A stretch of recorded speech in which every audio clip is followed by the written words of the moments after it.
നമസ്കാരം. മോർണിംഗ് വൈബ്സിലേക്ക് എല്ലാ പ്രേക്ഷകർക്കും ഒരിക്കൽ കൂടി സ്വാഗതം. സ്വാഗതം.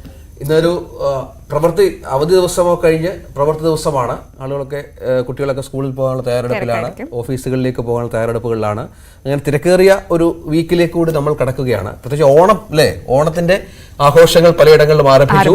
ഓണത്തിന്റെ തിരക്കുകൾ ഉണ്ടാകും. ഇനിയിപ്പോ ബോണസ് ഒക്കെ വാങ്ങുക, അങ്ങനെ ഓണത്തിന്റെ ആഘോഷത്തിലേക്ക് മലയാളി കടക്കുന്ന ഒരു സമയം കൂടിയാണ്.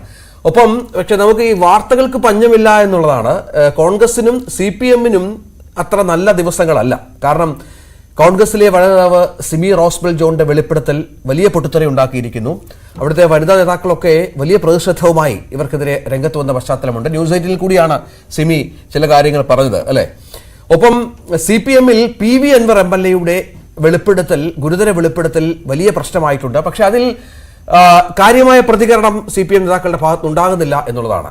മുഖ്യമന്ത്രിക്കെതിരെ, മുഖ്യമന്ത്രി ഓഫീസിനെതിരെയാണ് PV അൻവർ ആരോപണം ഉന്നയിച്ചത്. ഇതിലെ മുഖ്യമന്ത്രി മാധ്യമങ്ങളെ കണ്ടപ്പോൾ അദ്ദേഹത്തോട് ചോദിച്ചു എന്താണ് പ്രതികരണം. കാരണം ഭരണപക്ഷത്തെ MLA ആണ്, ഗൗരവതരമായ വെളിപ്പെടുത്തലാണ്. ADGP-ക്കെതിരെയാണ് പറയുന്നത്, കൊലപാതക കുറ്റമടക്കം ആരോപിക്കുകയാണ്.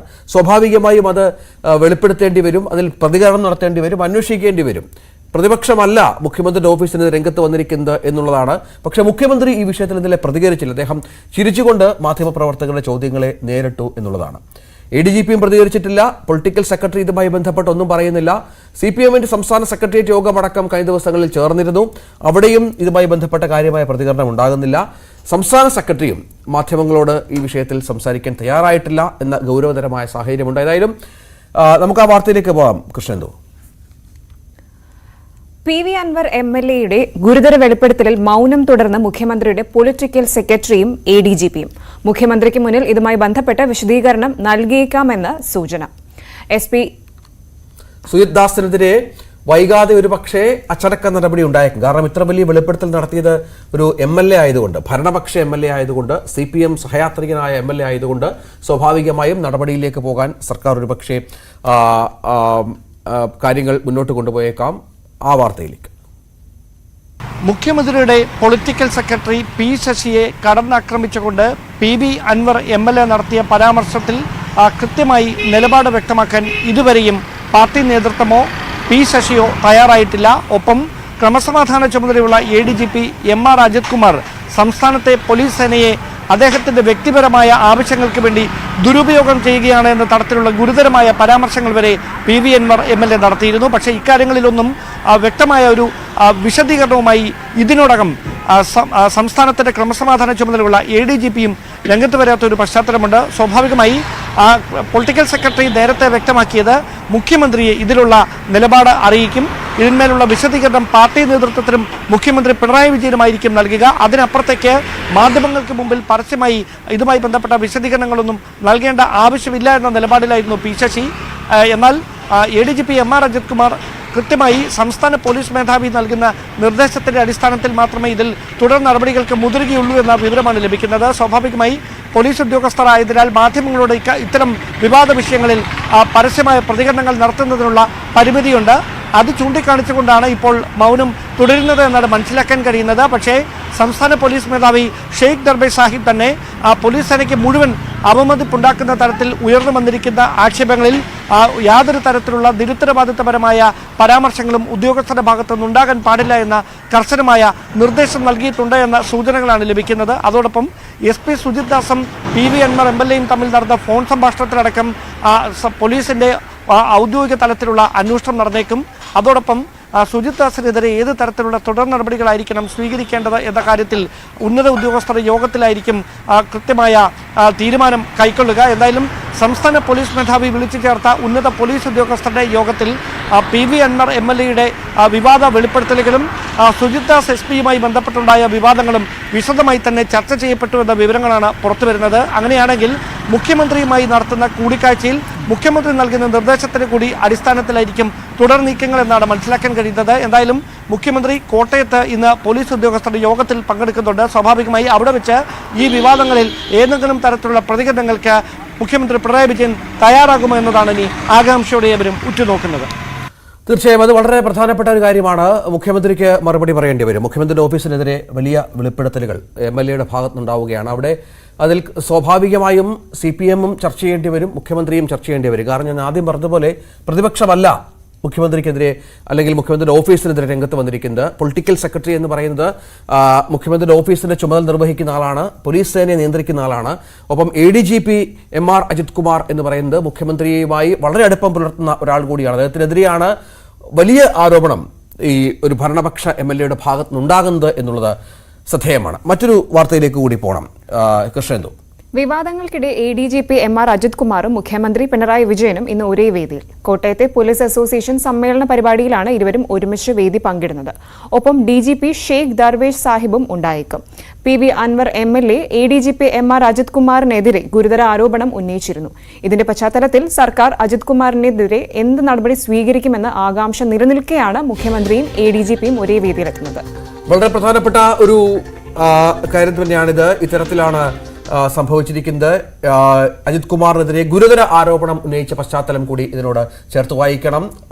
PV Anwar MLA, CV Anumod ഏറ്റവും പുതിയ വിവരങ്ങൾ പങ്കുവെക്കും. അനുമോദ്, വലിയ ഒരു ആരോപണം ഉന്നയിച്ചതിന് ശേഷം അൻവർ വീണ്ടും അത്തരം കാര്യങ്ങൾ ആവർത്തിക്കുന്നുണ്ട് മാധ്യമങ്ങളോട്. അദ്ദേഹം തന്റെ നിലപാടിൽ നിന്നൊട്ടും പുറകോട്ട് പോകാത്ത പശ്ചാത്തലം കൂടി ചേർത്ത് വായിക്കണം. പക്ഷെ മറുപടി പറയേണ്ടവർ മറുപടി പറയുന്നില്ല, നടപടി എടുക്കേണ്ടവർ നടപടി എടുക്കുന്നില്ല, അന്വേഷിക്കേണ്ടവർ മൗനം പാലിക്കുന്നു എന്നുള്ള വളരെ പ്രധാനപ്പെട്ട ഗൗരവതരമായ ഒരു സാഹചര്യം കൂടിയുണ്ട്. ഇതിനിടയിലാണ് ഒരേ വേദിയിൽ ഇരുവരും പങ്കെടുക്കുന്നത് എന്നതുകൂടി ചേർത്ത് വെക്കണം.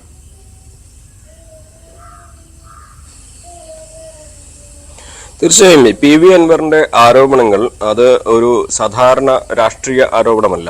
നേരെ മറിച്ച് സ്വന്തം മുന്നണിയിലെ ഏറ്റവും മുതിർന്ന നേതാവിന്, മുഖ്യമന്ത്രി കൈകാര്യം ചെയ്യുന്ന ആഭ്യന്തര വകുപ്പിലെ ഏറ്റവും ഉന്നതരായ 2 പേർക്കെതിരെയുള്ള ആരോപണങ്ങൾ. അത് രാഷ്ട്രീയമായിട്ടും അല്ലാതെയും ഏറെ പ്രാധാന്യമുള്ളതാണ്. ഒരു ഭരണപക്ഷ MLA ആണ് ഇത്തരം കാര്യങ്ങൾ വെളിപ്പെടുത്തിയിരിക്കുന്നത് എന്നത് ഇതിന്റെ പ്രാധാന്യം വർദ്ധിപ്പിക്കുന്നുണ്ട്. അതുകൊണ്ട് തന്നെ ഇതിൽ ഉണ്ടാകുന്ന പ്രതികരണങ്ങൾ വളരെ പ്രധാനപ്പെട്ടതാണ്. അതുകൊണ്ട് തന്നെയാണ് പ്രതികരണങ്ങൾക്ക് കടുത്ത നിയന്ത്രണങ്ങൾ ഏർപ്പെടുത്തിയിട്ടുള്ളത്. ഈ ഒരു വിഷയത്തിൽ പരസ്യ പ്രതികരണങ്ങൾക്ക് സാധ്യത വളരെ കുറവാണ്. ഇവിടെ ഏറ്റവും പ്രധാനപ്പെട്ടത് എന്ത് നടപടി ഉണ്ടാകുന്നു എന്നുള്ളതാണ്. സുജിത് ദാസിനെതിരെയുള്ള നടപടികൾക്ക് പുറമെ ADGP-ക്കെതിരെ എന്തെങ്കിലും നടപടികൾ ഉണ്ടാകുമോ, അൻവറിനെതിരെ രാഷ്ട്രീയമായിട്ട് എന്തെങ്കിലും നടപടികൾ ഉണ്ടാകുമോ എന്നീ കാര്യങ്ങളാണ്. ഇവിടെ 2 കാര്യങ്ങളാണ് പ്രധാനപ്പെട്ടിട്ടുള്ളത്. ഒന്ന്, PV അൻവർ MLA ഈ ഒരു നീക്കം നടത്തിയതിന്റെ രാഷ്ട്രീയം എന്താണ് എന്നുള്ളതാണ്. ഇന്നലെ രാത്രി അദ്ദേഹത്തിന്റെ ഏറ്റവും ഒരു പുതിയൊരു ഫേസ്ബുക്ക് പോസ്റ്റിൽ CPIM-നെ പുകഴ്ത്തിക്കൊണ്ട് CPIM PV അൻവർ എന്ന എന്നെ ഞാനാക്കി മാറ്റിയ പ്രസ്ഥാനം, പാർട്ടി അംഗത്വമില്ല, പക്ഷെ സാധാരണക്കാരായ പാർട്ടി അണികൾക്കിടയിൽ ഒരാളായി ഈ ഞാനും ഉണ്ട്, മരണം വരെ ഈ ചെങ്കുടി തടലിൽ തന്നെ ഉണ്ടാകും. അദ്ദേഹം അങ്ങനെ ഒരു പോസ്റ്റാണ് ഇന്നലെ ഇട്ടിരിക്കുന്നത്. അദ്ദേഹത്തിന്റെ രാഷ്ട്രീയം വെളിപ്പെടുത്തുന്ന ഒരു പോസ്റ്റ്. അതായത് ഇവിടെ ഉയരുന്ന ചോദ്യം, പാർട്ടിയുടെ അറിവില്ലാതെ, പാർട്ടിയിലെ ഉന്നതരുടെ അറിവും അംഗീകാരവും സമ്മതവുമില്ലാതെ PV അൻവർ MLA ഇത്തരത്തിലൊരു വെളിപ്പെടുത്തൽ നടത്തുമോ എന്ന ചോദ്യമാണ്. 2 ചോദ്യങ്ങളാണ് വരുന്നത്. അതിൽ ഒന്നാമത്തേത് ഞാൻ പറഞ്ഞത്, അത് ഒരുപക്ഷെ CPM-ൽ തന്നെ മാറി വരുന്ന അധികാര കേന്ദ്രങ്ങളുടെ പവർ ഷിഫ്റ്റിങ്ങിന്റെ ഭാഗമായിട്ടാകുമോ, P ശശിയെ ഒതുക്കാൻ വേണ്ടിയാകുമോ ഇത്തരത്തിൽ PV അൻവർ MLA ഒരായുധമായി പാർട്ടിയിലെ ചിലരുടെ നിർദ്ദേശപ്രകാരം ഇത്തരത്തിലൊരു ആരോപണം ഉന്നയിച്ചിരിക്കുന്നത്. അതിന് മുഖ്യമന്ത്രിയുടെ മൗനസമ്മതമുണ്ടോ എന്ന ചോദ്യമാണ് ഉയരുന്നത്. 2, PV അൻവർ MLA ഈ ഒരു ആരോപണം ഉന്നയിക്കുന്നതിലൂടെ രാഷ്ട്രീയമായിട്ടുള്ള മാറ്റങ്ങളാണോ മുന്നിൽ കാണുന്നത് എന്നുള്ളതാണ്. എന്തുതന്നെയാണെങ്കിലും ഇതിൽ ഇനി ഇതുവരെ നടന്ന സംഭവങ്ങൾ ഒന്നും തന്നെ ഒരു തരത്തിലും നമുക്ക് പ്രതീക്ഷിക്കാൻ കഴിയുന്നതല്ല. അപ്പോൾ ഇനിയുള്ള കാര്യങ്ങളും അതുതന്നെയാണ്. ഇതിന്റെ പ്രതികരണങ്ങളും തുടർ നടപടികളുമാണ് ഏറ്റവും പ്രധാനപ്പെട്ടത്. അൻവർ ഇനി മാധ്യമങ്ങളെ കാണുമോ എന്നുള്ള കാര്യത്തിൽ സംശയമാണ്. കാരണം കൃത്യമായ തെളിവുകളും മറ്റും ഹാജരാക്കി കാണാം എന്നാണ് ഇന്നലെ പറഞ്ഞത്. അതുകൊണ്ട് തന്നെ അൻവർ കൂടുതൽ വെളിപ്പെടുത്തൽ ഇനി നടത്തുമോ, അങ്ങനെ വെളിപ്പെടുത്തൽ നടത്തുകയാണെങ്കിൽ തന്നെ അത് ഫോൺ രേഖകളാകുമോ, ഫോൺ സംഭാഷണങ്ങളാകുമോ എന്നുള്ള കാര്യങ്ങളൊക്കെ ഉയരുന്നുണ്ട്. അതിൽ ആരെല്ലാം കുടുങ്ങും എന്ന ചോദ്യങ്ങളൊക്കെ ഉയരുന്നുണ്ട്. അതോടൊപ്പം തന്നെ നമുക്ക് മനസ്സിലാക്കാൻ കഴിയുന്നൊരു കാര്യം, അൻവറിന്റെ ഈ ഒരു പ്രതികരണത്തെക്കുറിച്ച് ഇടതുപക്ഷ നേതാക്കൾ, പ്രത്യേകിച്ച് മലപ്പുറത്തെ CPM നേതാക്കളുമായി സംസാരിക്കുമ്പോൾ അവരൊന്നും തന്നെ ഒരു പരസ്യ പ്രതികരണത്തിന് തയ്യാറല്ല എന്നുള്ളത്. ഇത് സ്റ്റേറ്റ് കമ്മിറ്റിയാണ് ചെയ്യേണ്ടത്, അത് മുഖ്യമന്ത്രി നേരിട്ടാണ് ചെയ്യുന്നത്, അതിൽ പ്രതികരണത്തിന്റെ ആവശ്യമില്ല, അത് ആ തരത്തിൽ മുന്നോട്ട് പോകട്ടെ എന്നുള്ള തരത്തിലാണ് പാർട്ടിയുടെ ഒരു പ്രതികരണമുള്ളത്. അതായത് ഇതിൽ പാർട്ടി എടുക്കുന്ന നിലപാട്, രണ്ടാമതായിട്ട് വകുപ്പ് തലത്തിൽ എടുക്കുന്ന നിലപാട്, ഇത് രണ്ടുമാണ് ഇനി അറിയേണ്ടതുള്ളത്. അൻവർ പാർട്ടിയിലെ ചില വിഭാഗക്കാരുടെ അല്ലെങ്കിൽ നേതൃത്വത്തിന്റെ തന്നെ ചിലരുടെ അറിവോടെയാണോ ഈ കാര്യം ചെയ്തിട്ടുള്ളത് എന്ന ചോദ്യം ഉയരുന്നു. അതല്ലെങ്കിൽ അൻവർ എന്തിനാണ് ഒറ്റയ്ക്ക് ഇത്രയും ഒരു വെല്ലുവിളി നിറഞ്ഞ ദൗത്യം അത് രാഷ്ട്രീയമായിട്ട് ഏറ്റവും പ്രധാനപ്പെട്ട ഒരു കാര്യമാണ് അതിലേക്ക് ഇറങ്ങുന്നത്. മൂന്നാമതായിട്ട് വളരെ മറ്റൊരു കാര്യം കൂടിയുണ്ട്. അൻവർ ഇതെല്ലാം പറയുമ്പോഴും മുഖ്യമന്ത്രിയെയും പാർട്ടിയിലെ സാധാരണക്കാരെയും സംരക്ഷിച്ചുകൊണ്ട്, അല്ലെങ്കിൽ അവർക്ക് വേണ്ടിയാണ്, പാർട്ടിയിലെ സാധാരണക്കാർക്ക് വേണ്ടിയാണ് ഞാൻ ഇതെല്ലാം പറയുന്നത്. പോലീസ് സ്റ്റേഷനിൽ നിന്ന് അനീതി ഏറ്റുവാങ്ങുന്ന സാധാരണക്കാരുടെ ശബ്ദമായിട്ടാണ് ഞാനിത് പറയുന്നത്. പാർട്ടിയിൽ പ്രവർത്തിക്കാൻ ആളില്ലാത്തൊരു സാഹചര്യം വരുമ്പോൾ അതിനെതിരെയാണ് ഞാൻ ഈ പറയുന്നത്. അങ്ങനെ ഇത് പാർട്ടിയിലെ സാധാരണക്കാർക്ക് വേണ്ടിയാണ് താൻ ഇത് പറയുന്നതെന്ന് ആവർത്തിച്ച് പറയുന്നുണ്ട്. ഏറ്റവും പ്രധാനപ്പെട്ട കാര്യം, ഈ ഒരു വിവാദങ്ങൾക്ക് ശേഷവും അൻവറിനെതിരെ സാമൂഹ്യ മാധ്യമങ്ങളിൽ വലിയ വിമർശനങ്ങൾ പാർട്ടിയുടെ ഈ സൈബർ കേന്ദ്രങ്ങളിൽ നിന്ന് ഉണ്ടായിട്ടില്ല എന്നതുകൂടി വളരെ ശ്രദ്ധേയമാണ്. സൈബർ കേന്ദ്രങ്ങൾക്ക് പുറമെ സാധാരണക്കാരിൽ നിന്നും അൻവറിനെതിരെ വലിയ വിമർശനം സാമൂഹ്യ മാധ്യമങ്ങൾ ഉയർന്നിട്ടില്ല എന്നും ശ്രദ്ധേയമാണ്. ഒന്നുകിൽ അൻവർ സ്വന്തം നിലയിൽ സ്വന്തം അണികൾ, അതായത് തന്റെ വിശ്വസ്തരായിട്ടുള്ള വലിയ ഒരു അണികളെ രൂപപ്പെടുത്തി തന്റേതായ രാഷ്ട്രീയം, അതേത് രാഷ്ട്രീയ മുന്നണിയിലാവട്ടെ, അതുമായി മുന്നോട്ട് പോകാനുള്ള ശ്രമം, അതല്ലെങ്കിൽ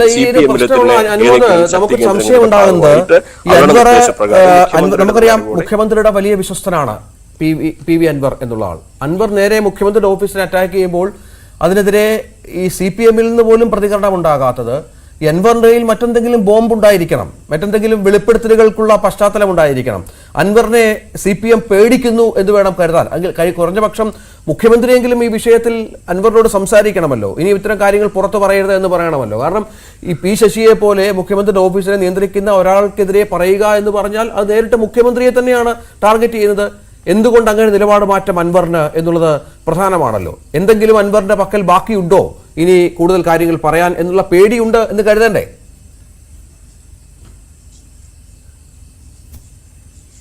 തീർച്ചയായും നമുക്കറിയാം അൻവർ ഒരു സാധാരണ MLA അല്ലേ. അൻവറിന്റെ പശ്ചാത്തലം നമുക്കറിയാം. അൻവർ കോൺഗ്രസ്സുകാരനായിരുന്നു, ബിസിനസ്സുകാരനാണ്, പലതരത്തിലുള്ള ബന്ധങ്ങളുള്ള ആളാണ്, പലതരത്തിലുള്ള ആരോപണങ്ങൾ നേരിട്ടുള്ള ആളാണ്.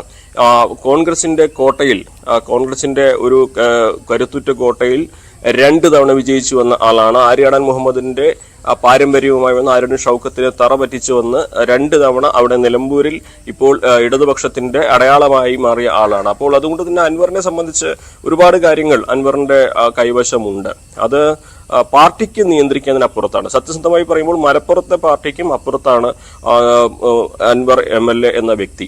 അതുകൊണ്ട് തന്നെ മലപ്പുറം ജില്ലാ കമ്മിറ്റിക്കോ അല്ലെങ്കിൽ ഇത്തരത്തിലുള്ള നിയന്ത്രണങ്ങൾക്ക് അതീതനാണ് ഒരു ഘട്ടം വരെ അൻവർ. നമ്മൾ കഴിഞ്ഞ 30-ാം തീയതി കണ്ടതാണ്. 30-ാം തീയതി അദ്ദേഹം SP-യുടെ ഔദ്യോഗിക വസതിയിലേക്ക് ചെന്ന് കയറുന്നതും അവിടെ കുത്തിയിരിപ്പ് നടത്തുന്നതും അതിനുശേഷം അദ്ദേഹത്തെ പാർട്ടി ഓഫീസിലേക്ക് വിളിപ്പിച്ച് പുറത്തിറങ്ങുമ്പോൾ അദ്ദേഹത്തോട് മാധ്യമപ്രവർത്തകർ ചോദിക്കുന്നുണ്ട്, പാർട്ടി എന്തെങ്കിലും പറഞ്ഞു. അപ്പോൾ ഏത് പാർട്ടി എന്നാണ് അദ്ദേഹം ചോദിക്കുന്നത്. അതായത് പാർട്ടി നേതാക്കൾക്ക് നിയന്ത്രിക്കുന്നതിന് അപ്പുറത്താണ് അൻവറിന്റെ പല കാര്യങ്ങളും ഉള്ളത്.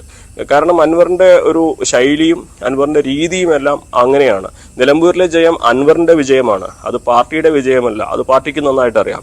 അപ്പോൾ അത്തരത്തിൽ പാർട്ടിക്ക് പലപ്പോഴും ആശ്രയിക്കേണ്ടതായിട്ടുള്ള പല കാര്യങ്ങളും ഉണ്ടാകാം, അല്ലെങ്കിൽ അൻവറിന്റെ കൈവശം ഇത്തരത്തിലുള്ള പല വിവരങ്ങളും ഉണ്ടാകാം.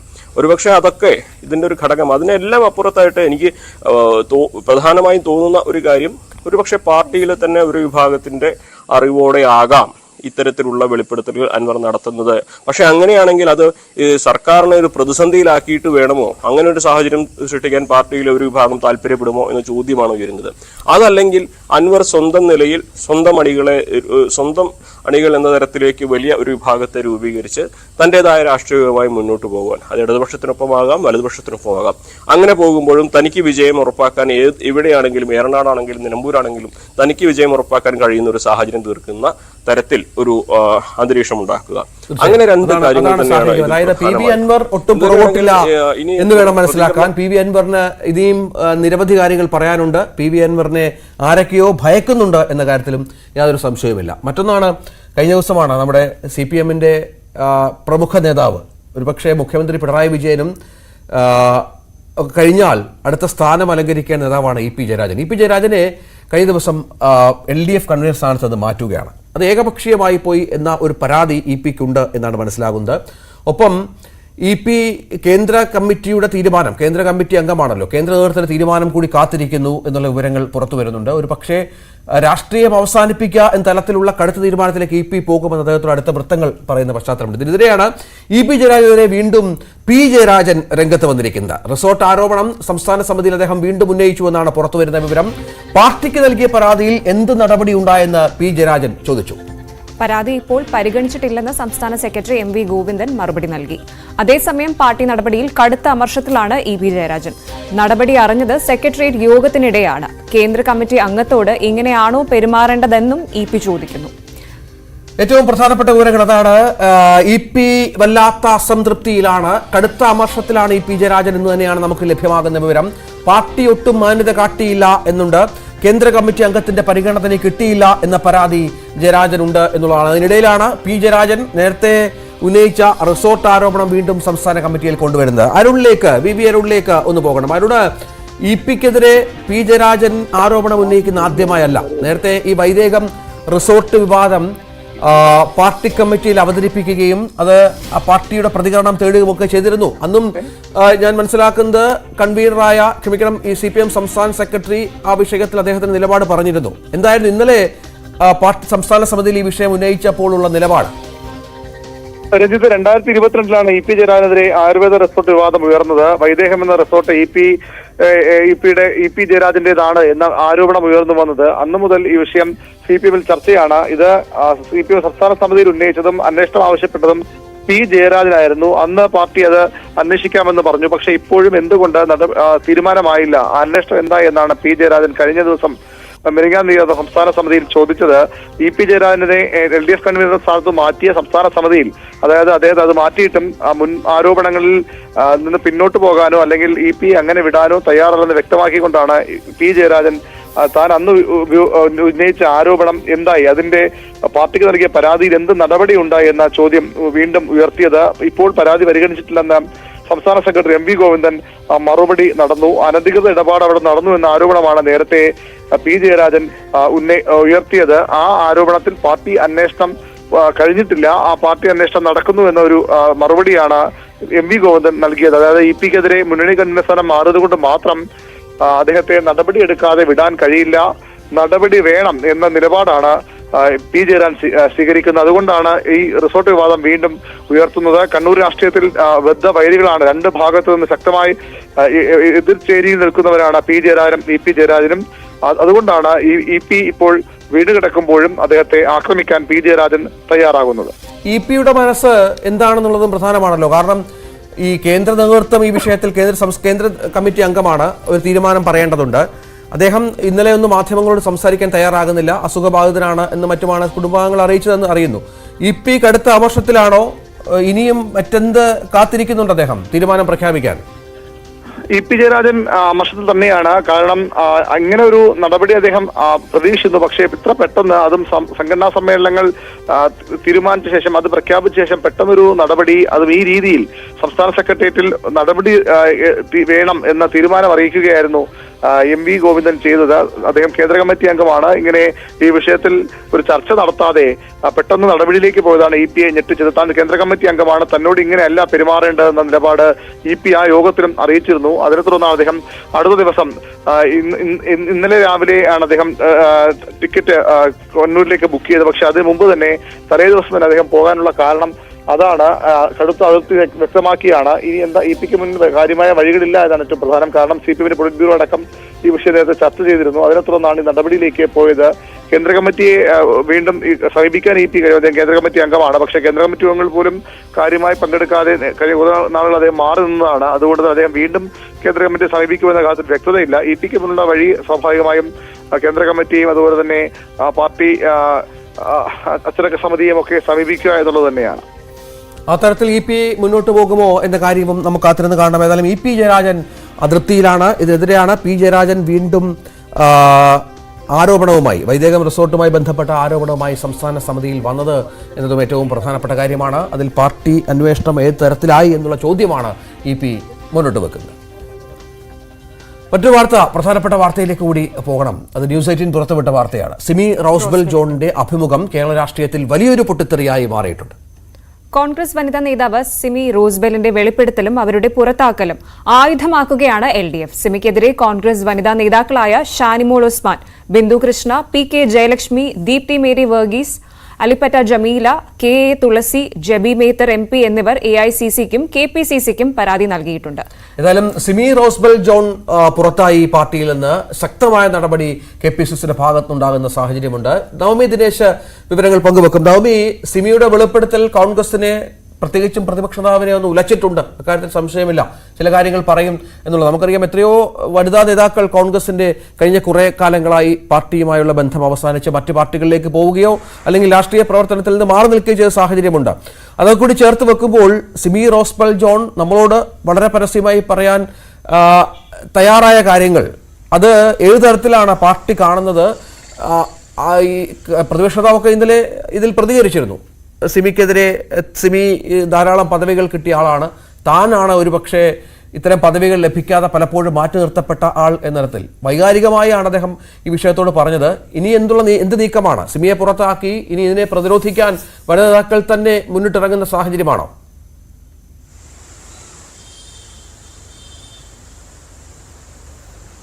Very good morning Ranjith, Krishnendu. Ranjith സൂചിപ്പിച്ചതുപോലെ തന്നെ ഇന്നലെ പ്രതിപക്ഷ നേതാവ് VD സതീശനും ഒപ്പം KPCC പ്രസിഡന്റ് K സുധാകരനുമൊക്കെ പൂർണ്ണമായും സിമി റോസ്ബലിനെ തള്ളിക്കൊണ്ടുള്ള പ്രതികരണമായിരുന്നു നൽകിയത്. ന്യൂസ് 18 നൽകിയ അഭിമുഖത്തിലായിരുന്നു അവർ ഇത്തരത്തിൽ കോൺഗ്രസിൽ നടക്കുന്ന ചില ഒതുക്കലുകൾ അല്ലെങ്കിൽ സ്ഥാനമാനങ്ങൾ, ഏത് വിധത്തിലാണ് സ്ത്രീകൾക്ക് അല്ലെങ്കിൽ സ്ഥാനം കിട്ടുന്നത് അടക്കമുള്ള കാര്യങ്ങൾ തുറന്നടിക്കുന്ന ഒരു സാഹചര്യമുണ്ടായി. എന്തായാലും ഇതിൽ അവസാനവട്ടം നടപടി എന്നോണം സിമി റോസ്ബലിനെ പാർട്ടിയിൽ നിന്നും പുറത്താക്കിയിരിക്കുകയാണ്. ഇന്നലെ തന്നെ K സുധാകരൻ പറഞ്ഞിരുന്നു, ഈ വനിതാ അംഗങ്ങൾക്ക്, മഹിളാ കോൺഗ്രസിലെ അംഗങ്ങൾക്ക് വലിയ രീതിയിൽ പ്രതിഷേധമുണ്ട്, അല്ലെങ്കിൽ വലിയ രീതിയിലൊരു പ്രതിഷേധമുണ്ട് ഈ സിമി റോസ്ബലിനോട്. കാരണം തങ്ങൾ അടങ്ങുന്ന ഒരു കൂട്ടം ആളുകളെ വ്യക്തിഹത്യ ചെയ്തുകൊണ്ടുള്ള ഒരു പ്രസ്താവനയായിരുന്നു സിമി റോസ്ബലിൻ്റെത്. തങ്ങളുടെ സ്ത്രീത്വത്തെ തന്നെ അപമാനിക്കുന്ന രീതിയിലാണ് സിമി റോസ്ബൽ പ്രതികരിച്ചത്. അതുകൊണ്ട് സിമി റോസ്ബലിനെതിരെ നടപടി വേണമെന്ന് ആവശ്യപ്പെട്ടുകൊണ്ട് KPCCക്ക് കത്തയക്കുന്ന ഒരു സാഹചര്യമുണ്ടായി. ഇതിനെ തുടർന്നാണ് ഇങ്ങനെ ഒരു സിമി റോസ്ബലിനെ പുറത്താക്കാനായി പാർട്ടി തീരുമാനിച്ചത്. എന്തായാലും പ്രതിപക്ഷ നേതാവ് അടക്കം ഇന്നലെ പറഞ്ഞത് സിമി റോസ്ബലിന്റെ ആരോപണം അവർക്ക് ചില വേണ്ട രീതിയിൽ ഒക്കെ അവരെ പരിഗണിച്ചിട്ടുണ്ട്. PSC അടക്കം അവർക്ക് സ്ഥാനം കൊടുത്തിട്ടുണ്ട്. അവർ റിട്ടയർ ആയപ്പോൾ തന്നെ നല്ല വരുമാനം കിട്ടുന്നുണ്ട്, പെൻഷൻ അടക്കം കിട്ടുന്നുണ്ട്. പിന്നെ എന്തിനാണ് ഇത്തരത്തിൽ സ്ഥാനം കൊടുത്തില്ല എന്നുള്ളൊരു ആരോപണം ഉന്നയിക്കുന്നത് എന്ന അടക്കമുള്ള കാര്യങ്ങൾ ചോദിക്കുന്ന ഒരു സാഹചര്യമുണ്ടായി. എന്തായാലും ഇന്നലെ വൈകുന്നേരം അവർ ഈ പുറത്താക്കിയതിനു ശേഷം മാധ്യമങ്ങളോട് പ്രതികരിച്ചപ്പോൾ തനിക്ക് കൃത്യമായ കാര്യം അറിയണം, എന്തുകൊണ്ടാണ് തന്നെ പാർട്ടിയിൽ നിന്നും പുറത്താക്കിയതെന്ന് തനിക്ക് കൃത്യമായിട്ടുള്ള മറുപടി ലഭിക്കണം. മറ്റൊന്ന്, CPM-നെ കൂട്ടുപിടിച്ചാണ് താൻ ഇത്തരത്തിലൊരു അഭിമുഖം നടത്തിയതെന്ന് പറയുന്നു. അങ്ങനെയാണെങ്കിൽ അതിനെവിടെ തെളിവ് കൊണ്ടുവരാൻ കൂടി പ്രതിപക്ഷ നേതാവ് VD സതീശനോട് ഇവർ ആവശ്യപ്പെട്ടിട്ടുണ്ട്.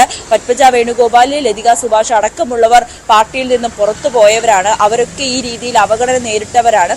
അതുകൊണ്ട് തന്നെയാണ് താനും ഈ കാര്യം അവഗണന നേരിടുന്നു, പിന്നീട് പാർട്ടിയിൽ നിന്ന് പുറത്താകുന്ന സാഹചര്യമൊക്കെ ഈ ഒരു പവർ ഗ്രൂപ്പ് അല്ലെങ്കിൽ VD സതീശനും ഒക്കെ ഉൾപ്പെടുന്ന ഒരു ഗ്രൂപ്പാണ് തന്നെയും ഒതുക്കിയതെന്ന് കൂടി സിമി പറയുന്ന സാഹചര്യമുണ്ടായി.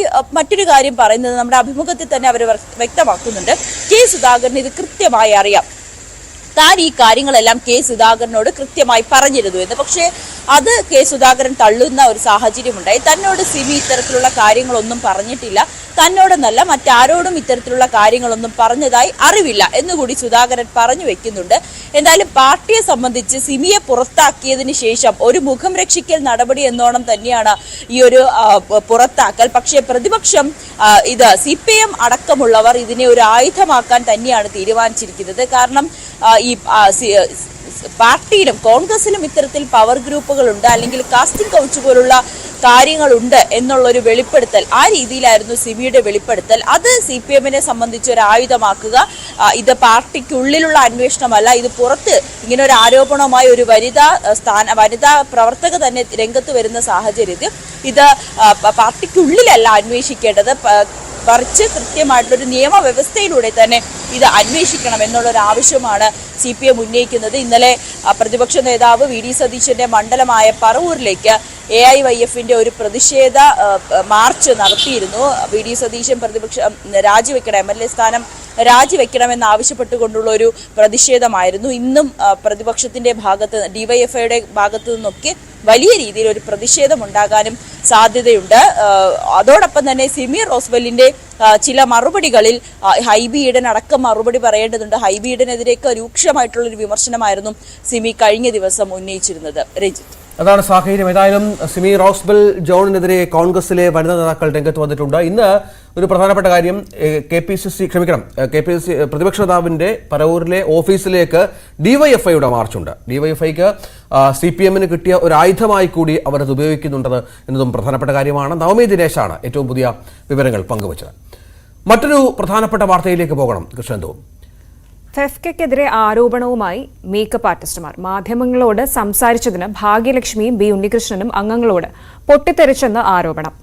പ്രശ്നങ്ങൾ ഫെഫ്കയ്ക്കുള്ളിൽ തീർക്കണം, പുറത്തു പറഞ്ഞ സംഘടനയ്ക്ക് മാനഹാനി ഉണ്ടാക്കുന്നു. വർഷങ്ങൾക്ക് മുൻപുള്ള ലൈംഗിക പീഡന ആരോപണം ഇപ്പോൾ ഉന്നയിക്കുന്നത് എന്തിനാണ്? തകർക്കാൻ WCC നിയോഗിച്ചവരാണ് ഇത്തരത്തിൽ മീഡിയയോട് സംസാരിക്കുന്നതെന്നും ഭാഗ്യലക്ഷ്മി പറഞ്ഞു എന്ന് മേക്കപ്പ് ആർട്ടിസ്റ്റുമാർ ആരോപിക്കുന്നു. ഏതായാലും ഇവരുടെ പേര് നമ്മൾ തൽക്കാലം പുറത്തു പറയുന്നില്ല, ഇവരുടെ പ്രൈവസി കൂടി നമ്മൾ കീപ്പ് ചെയ്യുകയാണ്. പക്ഷേ ഭാഗ്യലക്ഷ്മിക്കെതിരെയും B ഉണ്ണികൃഷ്ണനെതിരെയും ശക്തമായ ആരോപണവുമായി മേക്കപ്പ് ആർട്ടിസ്റ്റുമാർ രംഗത്ത് വരികയാണ്. മാധ്യമങ്ങളോട് സംസാരിച്ചതിനാണ് അവർ പൊട്ടിത്തെറിച്ചത് എന്ന് മേക്കപ്പ് ആർട്ടിസ്റ്റുമാർ ന്യൂസ് 18നോട് പറഞ്ഞു. മിനിയാന്ന് നടന്ന മീറ്റിംഗില് ഭാഗ്യലക്ഷ്മി ഭയങ്കരമായി ബഹളം വെക്കുകയും ഭാഗ്യലക്ഷ്മിക്കെതിരെ കുറച്ച് ആളുകൾ നിൽക്കുകയും ചെയ്തൊരു സാഹചര്യം ഉണ്ടായല്ലോ. അപ്പൊ ഞാൻ ചോദിക്കട്ടെ, ഇങ്ങനെ അതിപ്പം നിങ്ങളുടെ പ്രശ്നങ്ങൾ അഡ്രസ് ചെയ്യാനോ അല്ലെങ്കിൽ അത് ഇതിനകത്ത് പറഞ്ഞാൽ പോരെ എന്നുള്ളതാണല്ലോ അവര് വെക്കുന്ന ഒരു സാധനം. എന്തിന് മീഡിയയിൽ പറഞ്ഞു? ഞാൻ ചോദിക്കുന്നത്, ഭാഗ്യലക്ഷ്മി എന്ന് പറഞ്ഞ ലേഡി അവര് സ്ത്രീകളുടെ എല്ലാ കാര്യങ്ങൾക്കും മുൻകൈ എടുത്ത് നിൽക്കുന്ന ആളാണ്. ആ വ്യക്തി എന്തുകൊണ്ടിട്ട് എനിക്ക് ആ എതിരെ ഒരു മറുപടി പറഞ്ഞെന്ന് എനിക്കറിയില്ല. ഇപ്പൊ എന്റെ ഒരു സുഹൃത്ത് പറയുണ്ടായി, കഴിഞ്ഞ ദിവസം മീറ്റിംഗിൽ പോയപ്പോ അവർക്കെതിരെ പറഞ്ഞു വന്നു. അതെനിക്ക് ഇപ്പോഴും മനസ്സിലാവുന്നില്ല, എന്തുകൊണ്ടിട്ടാണ് ആ മാഡം അങ്ങനെ ഒരു നിലപാട് എടുത്തതെന്ന് എനിക്ക് ഇപ്പോഴും വ്യക്തമാവുന്നില്ല.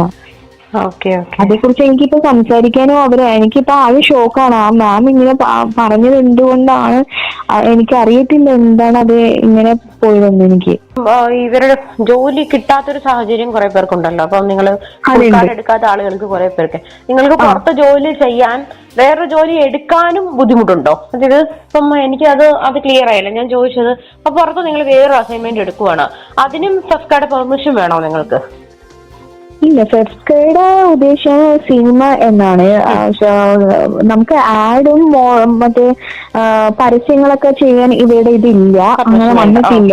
കൂടുതലും ഇപ്പൊ സിനിമനെ സംബന്ധിക്കുന്ന എല്ലാ കാര്യങ്ങൾക്കുമാണ് ഫെഫ്കയുടെ അനുവാദം വേണ്ടത് ചെയ്യാൻ, വർക്കിംഗ് പെർമിറ്റ് വേണ്ടത്. പക്ഷേ ഫെഫ്കയിൽ ഒരു നിയമമുണ്ട്, അതെന്ന് വെച്ചിട്ടുണ്ടെങ്കിൽ വർക്കിംഗ് പെർമിറ്റ് എല്ലാവർക്കും മാത്രമേ വർക്ക് ചെയ്യാൻ പാടുന്നുള്ളൂ.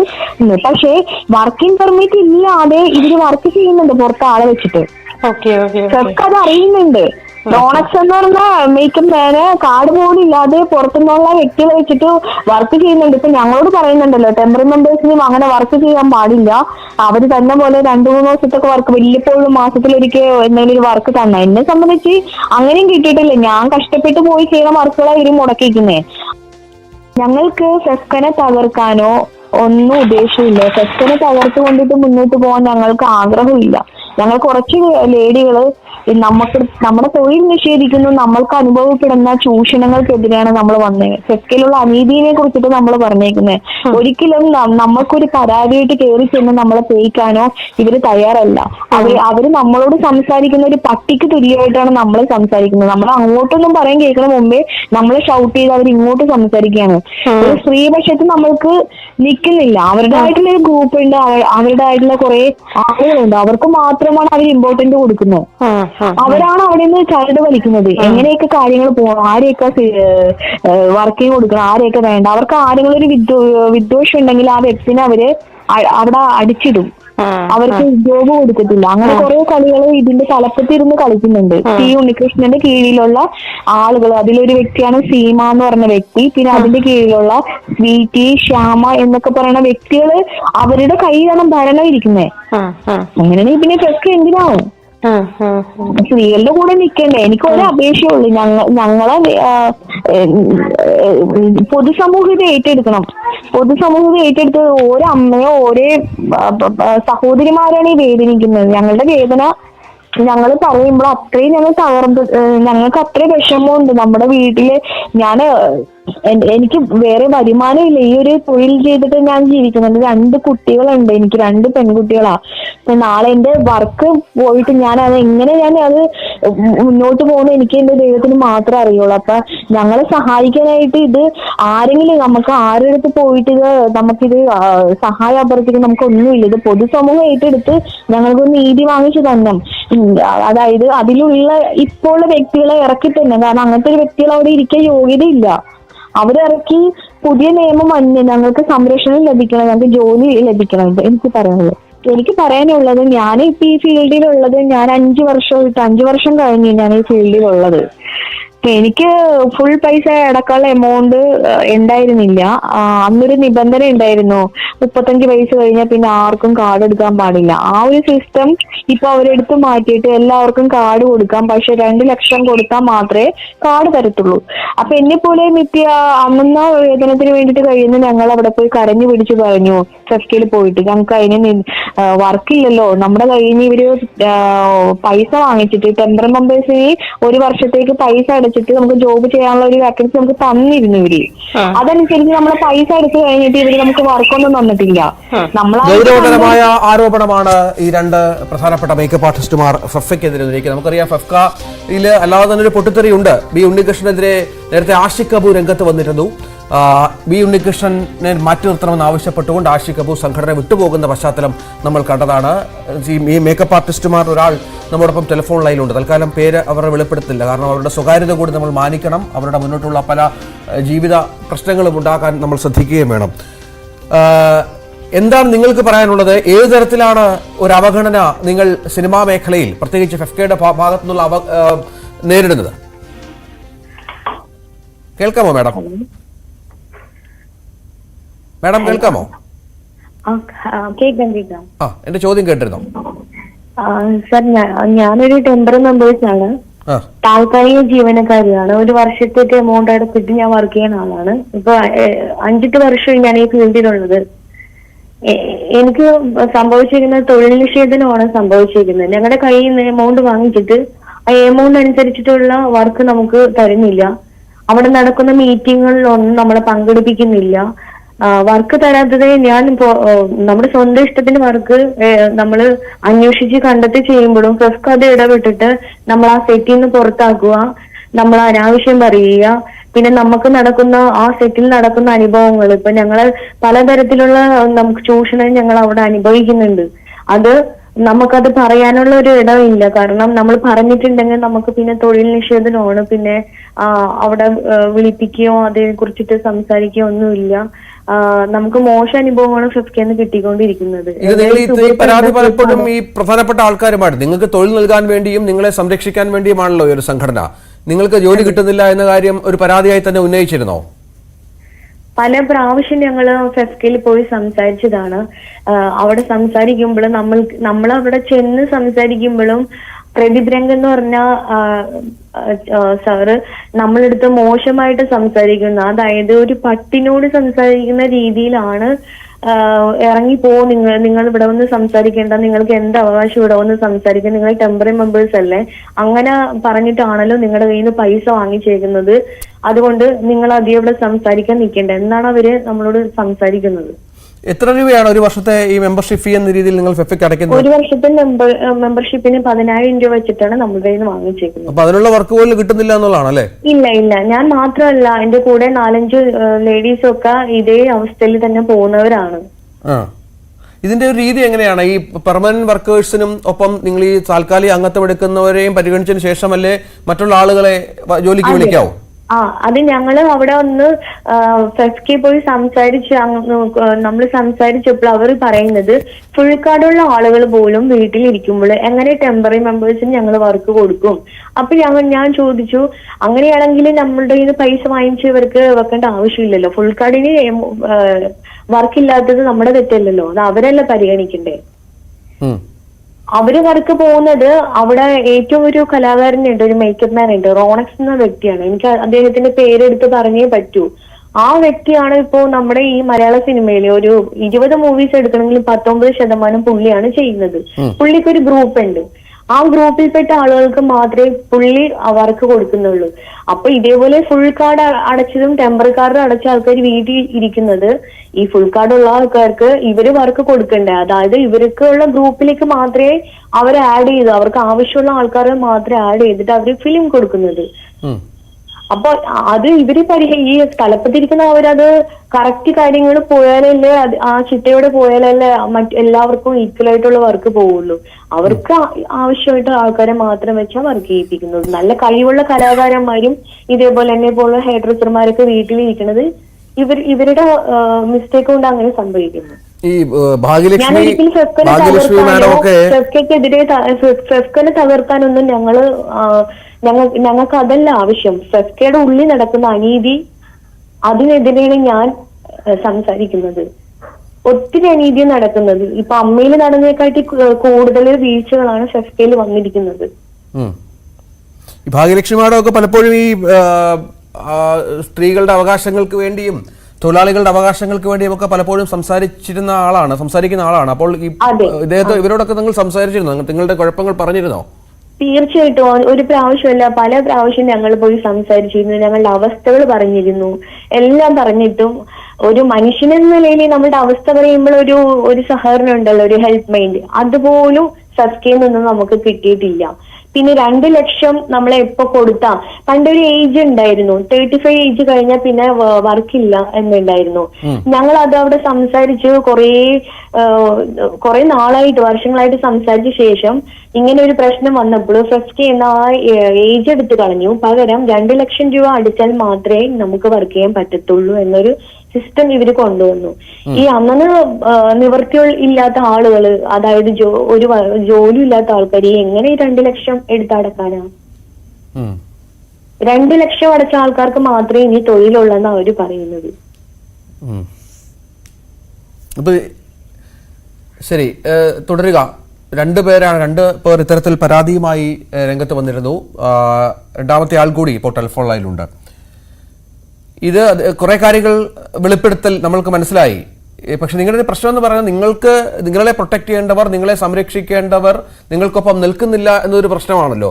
ഈ പരാതി നിങ്ങൾ പറഞ്ഞു എന്നത് പറഞ്ഞ് നിങ്ങളോട് പൊട്ടിത്തെറിക്കുകയും സംഘടനയെ തകർക്കാൻ ശ്രമിക്കുകയും ചെയ്തു എന്നുള്ള ആരോപണം ഉന്നയിച്ച് വല്ലാത്ത തരത്തിൽ ഒരു പരിഗണനയുമില്ലാതെ സംസാരിക്കുന്നു എന്ന് തോന്നുന്നു. അതിന്റെ ഒരു അർത്ഥം എന്താണ്? അതിനോട് നിങ്ങൾ എങ്ങനെയാണ് പ്രതികരിച്ചത്? അതെ, ഞാന് ഈ സെക്രട്ടറിയുടെ മീറ്റിങ്ങിന് പോയായിരുന്നു. അപ്പോഴാണ് ഇദ്ദേഹം ബി ഉണ്ണികൃഷ്ണൻ സാറ് നമ്മളോട് സംസാരിക്കുന്നുണ്ട്. അതിന്റെ ഇടയിൽ സാറ് പറയുന്നുണ്ട്, നിങ്ങൾ കഴിഞ്ഞ കാര്യങ്ങളൊന്നും ഇവിടെ സംസാരിക്കണ്ട, നിങ്ങളുടെ കഴിഞ്ഞ അനുഭവങ്ങളും സംഭവങ്ങളൊന്നും ഇവിടെ സംസാരിക്കണ്ട, ഇനി നമ്മൾ എങ്ങനെ മുന്നോട്ട് പോകണം അത് മാത്രം ഇവിടെ സംസാരിച്ചാൽ മതി എന്ന് പറഞ്ഞു. അപ്പൊ ഞാൻ എഴുന്നേറ്റ് നിന്നിട്ട് സാറിന്റെ അടുത്ത് കാര്യങ്ങൾ സംസാരിച്ചു. കാരണം ഇവിടുത്തെ കാര്യങ്ങൾ, ഈ സിനിമ ഇൻഡസ്ട്രിയിൽ നടക്കുന്ന കാര്യങ്ങൾ ഞാൻ 2-3 പ്രാവശ്യം ഫെഫ്കയ്ക്ക് മേക്കപ്പ് യൂണിയനിലേക്ക് ഞാൻ കത്തയച്ചിട്ടുണ്ട്.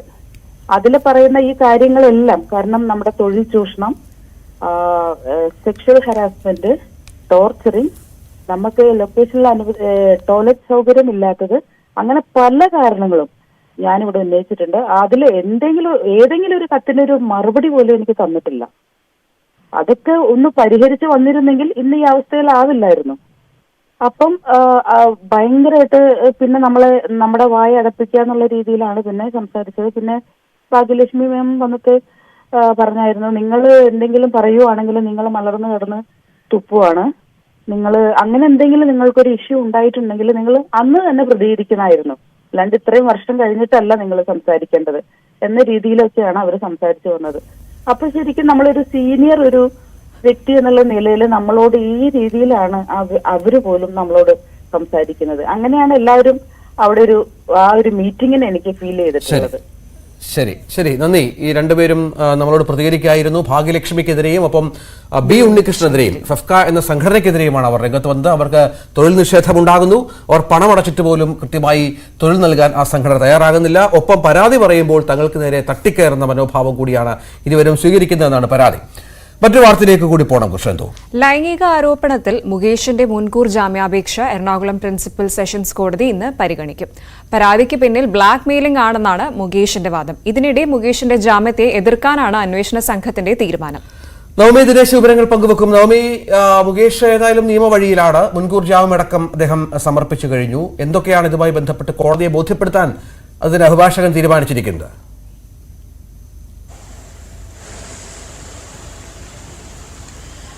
രഞ്ജിത്ത്, എറണാകുളം പ്രിൻസിപ്പൽ സെഷൻസ് കോടതിയായിരുന്നു കഴിഞ്ഞ ദിവസം മുകേഷിന്റെ മുൻകൂർ ജാമ്യം, അതായത് മുകേഷിനെ അറസ്റ്റ് ചെയ്യരുത് എന്ന് ഉത്തരവിട്ടിരുന്നത്. 5 ദിവസത്തേക്ക് അറസ്റ്റ് പാടില്ല എന്നുള്ളൊരു ഉത്തരവായിരുന്നു കഴിഞ്ഞ ദിവസം വന്നത്. അതായത് ഇന്നത്തെ ദിവസം വീണ്ടും ഹർജി പരിഗണിക്കുമ്പോൾ ഈ ഒരു മുൻകൂർ ജാമ്യ അപേക്ഷയാണ് പരിഗണിക്കുന്നത്. ഇതിലെന്തായാലും ജാമ്യം നൽകരുത് എന്നുള്ളൊരു വാദത്തിൽ ഉറച്ചു നിൽക്കാനാണ് പ്രോസിക്യൂഷന്റെ തീരുമാനം.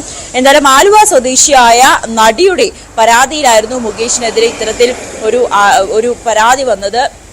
മുകേഷ് തന്നെ ലൈംഗികമായി ഉപദ്രവിച്ചു എന്നുള്ളൊരു പരാതിയായിരുന്നു ഈ നടി നൽകിയത്. ഇതിന്റെ അടിസ്ഥാനത്തിലാണ് എന്തായാലും മുകേഷിനെതിരെ പരാതി വന്നിരിക്കുന്നത്. വിശദമായിട്ടുള്ള വാദം ഇന്ന് കോടതിയിൽ ഉണ്ടാകും. അതിനുശേഷമായിരിക്കും മുൻകൂർ ജാമ്യാപേക്ഷയിൽ അന്തിമമായിട്ടുള്ള ഒരു വിധി ഉണ്ടാകുക. കഴിഞ്ഞ ദിവസം മുകേഷിന്റെ ഫ്ളാറ്റിലെത്തി പരിശോധന നടത്താൻ അന്വേഷണ സംഘം തീരുമാനിച്ചിരുന്നു. പക്ഷേ മുകേഷ് ഫ്ളാറ്റിന്റെ കീ അന്വേഷണ സംഘത്തിന് കൈമാറിയിരുന്നില്ല. അങ്ങനെയാണെങ്കിൽ മുകേഷ് അന്വേഷണത്തോട് സഹകരിക്കുന്നില്ല എന്നതടക്കമുള്ള കാര്യങ്ങളായിരിക്കും കോടതിയിൽ പ്രോസിക്യൂഷൻ വാദിക്കുക. മറ്റൊരു കാര്യം, രഹസ്യമൊഴി, ഈ പരാതി നൽകിയ യുവതിയുടെ രഹസ്യമൊഴി ഇതിനോടകം തന്നെ ആലുവ മുൻസിഫ് കോടതിക്ക് മുന്നിൽ രേഖപ്പെടുത്തിയിട്ടുണ്ട്.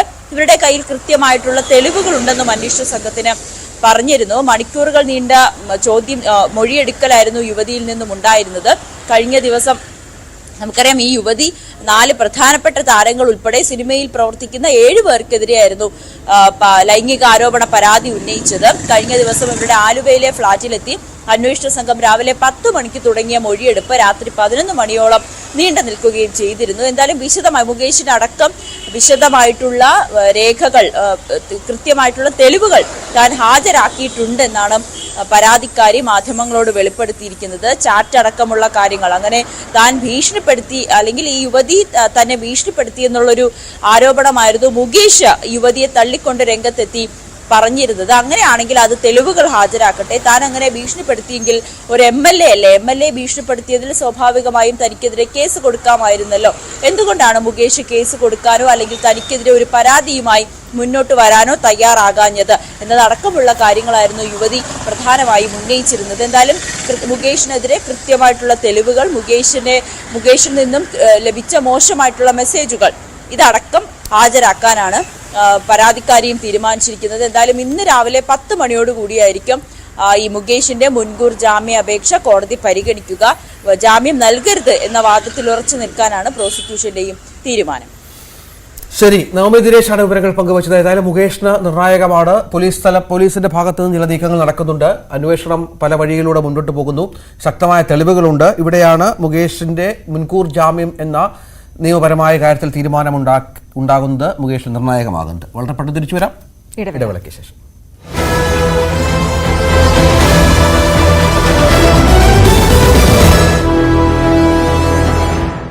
രാഷ്ട്രീയ മര്യാദ, അതായത് നേരിട്ട് ഈ ദുരനുഭവങ്ങൾ ഉണ്ടായ 3 സ്ത്രീകളുടെ പേര് തനിക്കറിയാം, താൻ ആ പേര് നേരിട്ട് പറയുന്നില്ല എന്ന് സിമി റോസ്ബെൽ ജോൺ പറഞ്ഞിരുന്നു.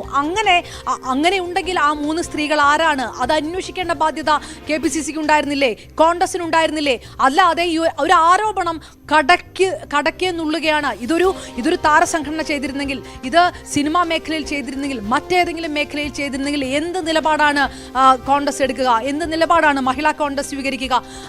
അവരവന്റെ ഭാഗം വ്യക്തമാണെങ്കിൽ, ഇത് ആരോപണം മാത്രമാണെങ്കിൽ പോലും ആരോപണ വിധേയരായവർ രാജിവെക്കണമെന്ന് മുകേഷ് MLAയുടെ വിഷയത്തിനകത്ത് ആവശ്യപ്പെട്ട പാർട്ടിയാണ് കോൺഗ്രസ്, പ്രതിഷേധം നടത്തിയ പാർട്ടിയാണ് കോൺഗ്രസ്. ആരോപണത്തിൽ കഴമ്പില്ല എങ്കിൽ ഭയക്കുന്നത് എന്തിനാണ്? ഈ വിഷയം അന്വേഷണം നടക്കട്ടെ എന്ന് പറയാനുള്ള സാവകാശം പോലും നടത്താതെ ഈ ആരോപണം ഉന്നയിച്ച ഒരാളെ 24 മണിക്കൂറിനുള്ളിൽ ഒരു രാഷ്ട്രീയ പാർട്ടി പുറത്താക്കുകയാണ്. ഒരു വിശദീകരണം പോലും തേടാതെ, ഒരു അന്വേഷണം പോലും പ്രഖ്യാപിക്കാതെ. എന്നിട്ട് ആർക്കെല്ലാം എതിരെ അവർ ആരോപണം ഉന്നയിച്ചോ അവരുടെ പരാതി മാത്രം എടുത്തുകൊണ്ട് കോൺഗ്രസിനെ പോലുള്ള ഒരു രാഷ്ട്രീയ പാർട്ടി, ഒരുപക്ഷെ മറ്റ് രാഷ്ട്രീയ പാർട്ടികളിലും സമാനമായിട്ടുള്ള ചില ആരോപണങ്ങൾ വരുമ്പോഴും എന്തെങ്കിലും ഒരു അന്വേഷണ കമ്മീഷനെങ്കിലും കൊണ്ടുവരുന്ന ഒരു സാഹചര്യം ഉണ്ടാകാറില്ലേ? അല്ലെങ്കിൽ ആ സാഹചര്യം അങ്ങനെ നടത്തിയ ശേഷം ഒരു നടപടിയിലേക്ക് സിമി റോസ്ബൽ ജോൺ പറയുന്നത് തെളിവില്ലാത്ത, വ്യക്തതയില്ലാത്ത അല്ലെങ്കിൽ മാനഹാനി വരുത്തുന്ന ആരോപണങ്ങളാണെങ്കിൽ നടപടിയെടുക്കുക. കോൺഗ്രസ് 24 മണിക്കൂർ ഈ വിഷയത്തിനകത്ത് പ്രതികരിക്കാതിരുന്നപ്പോൾ തന്നെ ഈ തരത്തിലുള്ള ഒരു നടപടിയിലേക്ക് പോകുമെന്നുള്ള ചില സൂചനകൾ ഉണ്ടായിരുന്നു. തന്നെ പാർട്ടിയിൽ നിന്ന് പുറത്താക്കുകയാണെങ്കിൽ പുറത്താക്കിക്കൊള്ളട്ടെ എന്നുകൂടി സിമി റോസ്ബൽ ജോൺ ഈ ഇന്റർവ്യൂവിൽ പറഞ്ഞതാണ്. അതൊരു പക്ഷേ ഇത്തരം വലിയ വെളിപ്പെടുത്തലുകൾ നടത്തുമ്പോൾ പാർട്ടി അത് ശരിയാണോ ഇല്ലയോ എന്ന തരത്തിൽ ഒരു അന്വേഷണം പോലും നടത്തുകയില്ല. അങ്ങനെ ഏതെങ്കിലും തരത്തിലുള്ള ഒരു നീതി തനിക്ക് സംസ്ഥാന നേതൃത്വത്തിൽ നിന്ന് കിട്ടുകയില്ല എന്ന കാര്യം കൂടി അവർ ആഭിമുഖത്തിൽ ആവർത്തിച്ച് പറഞ്ഞതാണ്. ഒരുപക്ഷെ അത് അങ്ങനെയാകില്ല. കോൺഗ്രസിനെ പോലെ ഇത്രയേറെ രാഷ്ട്രീയ പാരമ്പര്യമുള്ള ഒരു രാഷ്ട്രീയ പാർട്ടി ഈ വിഷയത്തിൽ ഒരു പ്രാഥമിക അന്വേഷണമെങ്കിലും നടത്തിക്കൊണ്ട് ഒരു നടപടിയിലേക്ക് കടന്നുകൊണ്ട് അല്ലെങ്കിൽ ഒരു വിശദീകരണമെങ്കിലും ആവശ്യപ്പെട്ടുകൊണ്ടായിരിക്കും അങ്ങനെ ഒരു പുറത്താക്കൽ ഉണ്ടെങ്കിൽ അതിലേക്ക് കടക്കുക എന്ന് ഒരുപക്ഷെ മാധ്യമ പ്രവർത്തകരായ നമ്മൾ പോലും കരുതിയിരുന്നു. അതുണ്ടായില്ല. പകരം ഒരു വിശദീകരണവും നൽകാതെ, ഒരു അന്വേഷണവും നടത്താതെ KPCC പ്രസിഡന്റ് ഇന്ന് രാവിലെ പറഞ്ഞത് 3 KPCC ഭാരവാഹികൾ അംഗങ്ങൾ ഉള്ള ഒരു അന്വേഷണം നടത്തും. അത് സിമി റോസ്ബൽ ഉന്നയിച്ച വെളിപ്പെടുത്തലല്ല. സിമി റോസ്ബൽ ജോൺ മഹിളാ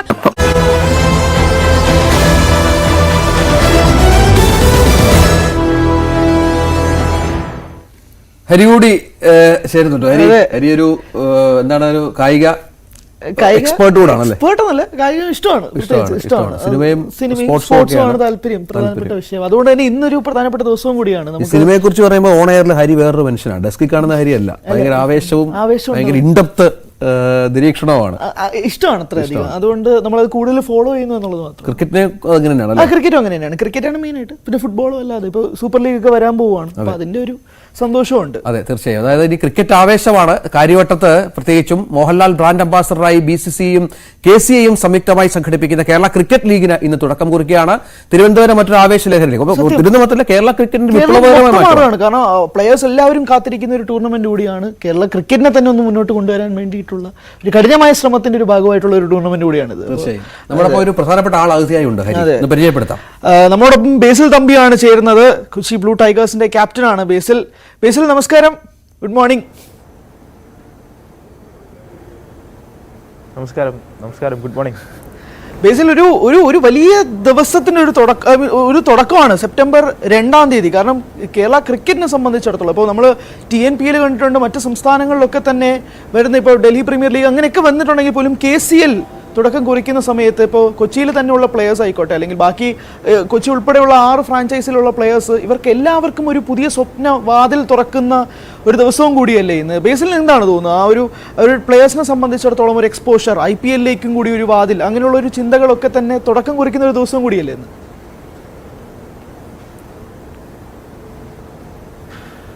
തീർച്ചയായിട്ടും.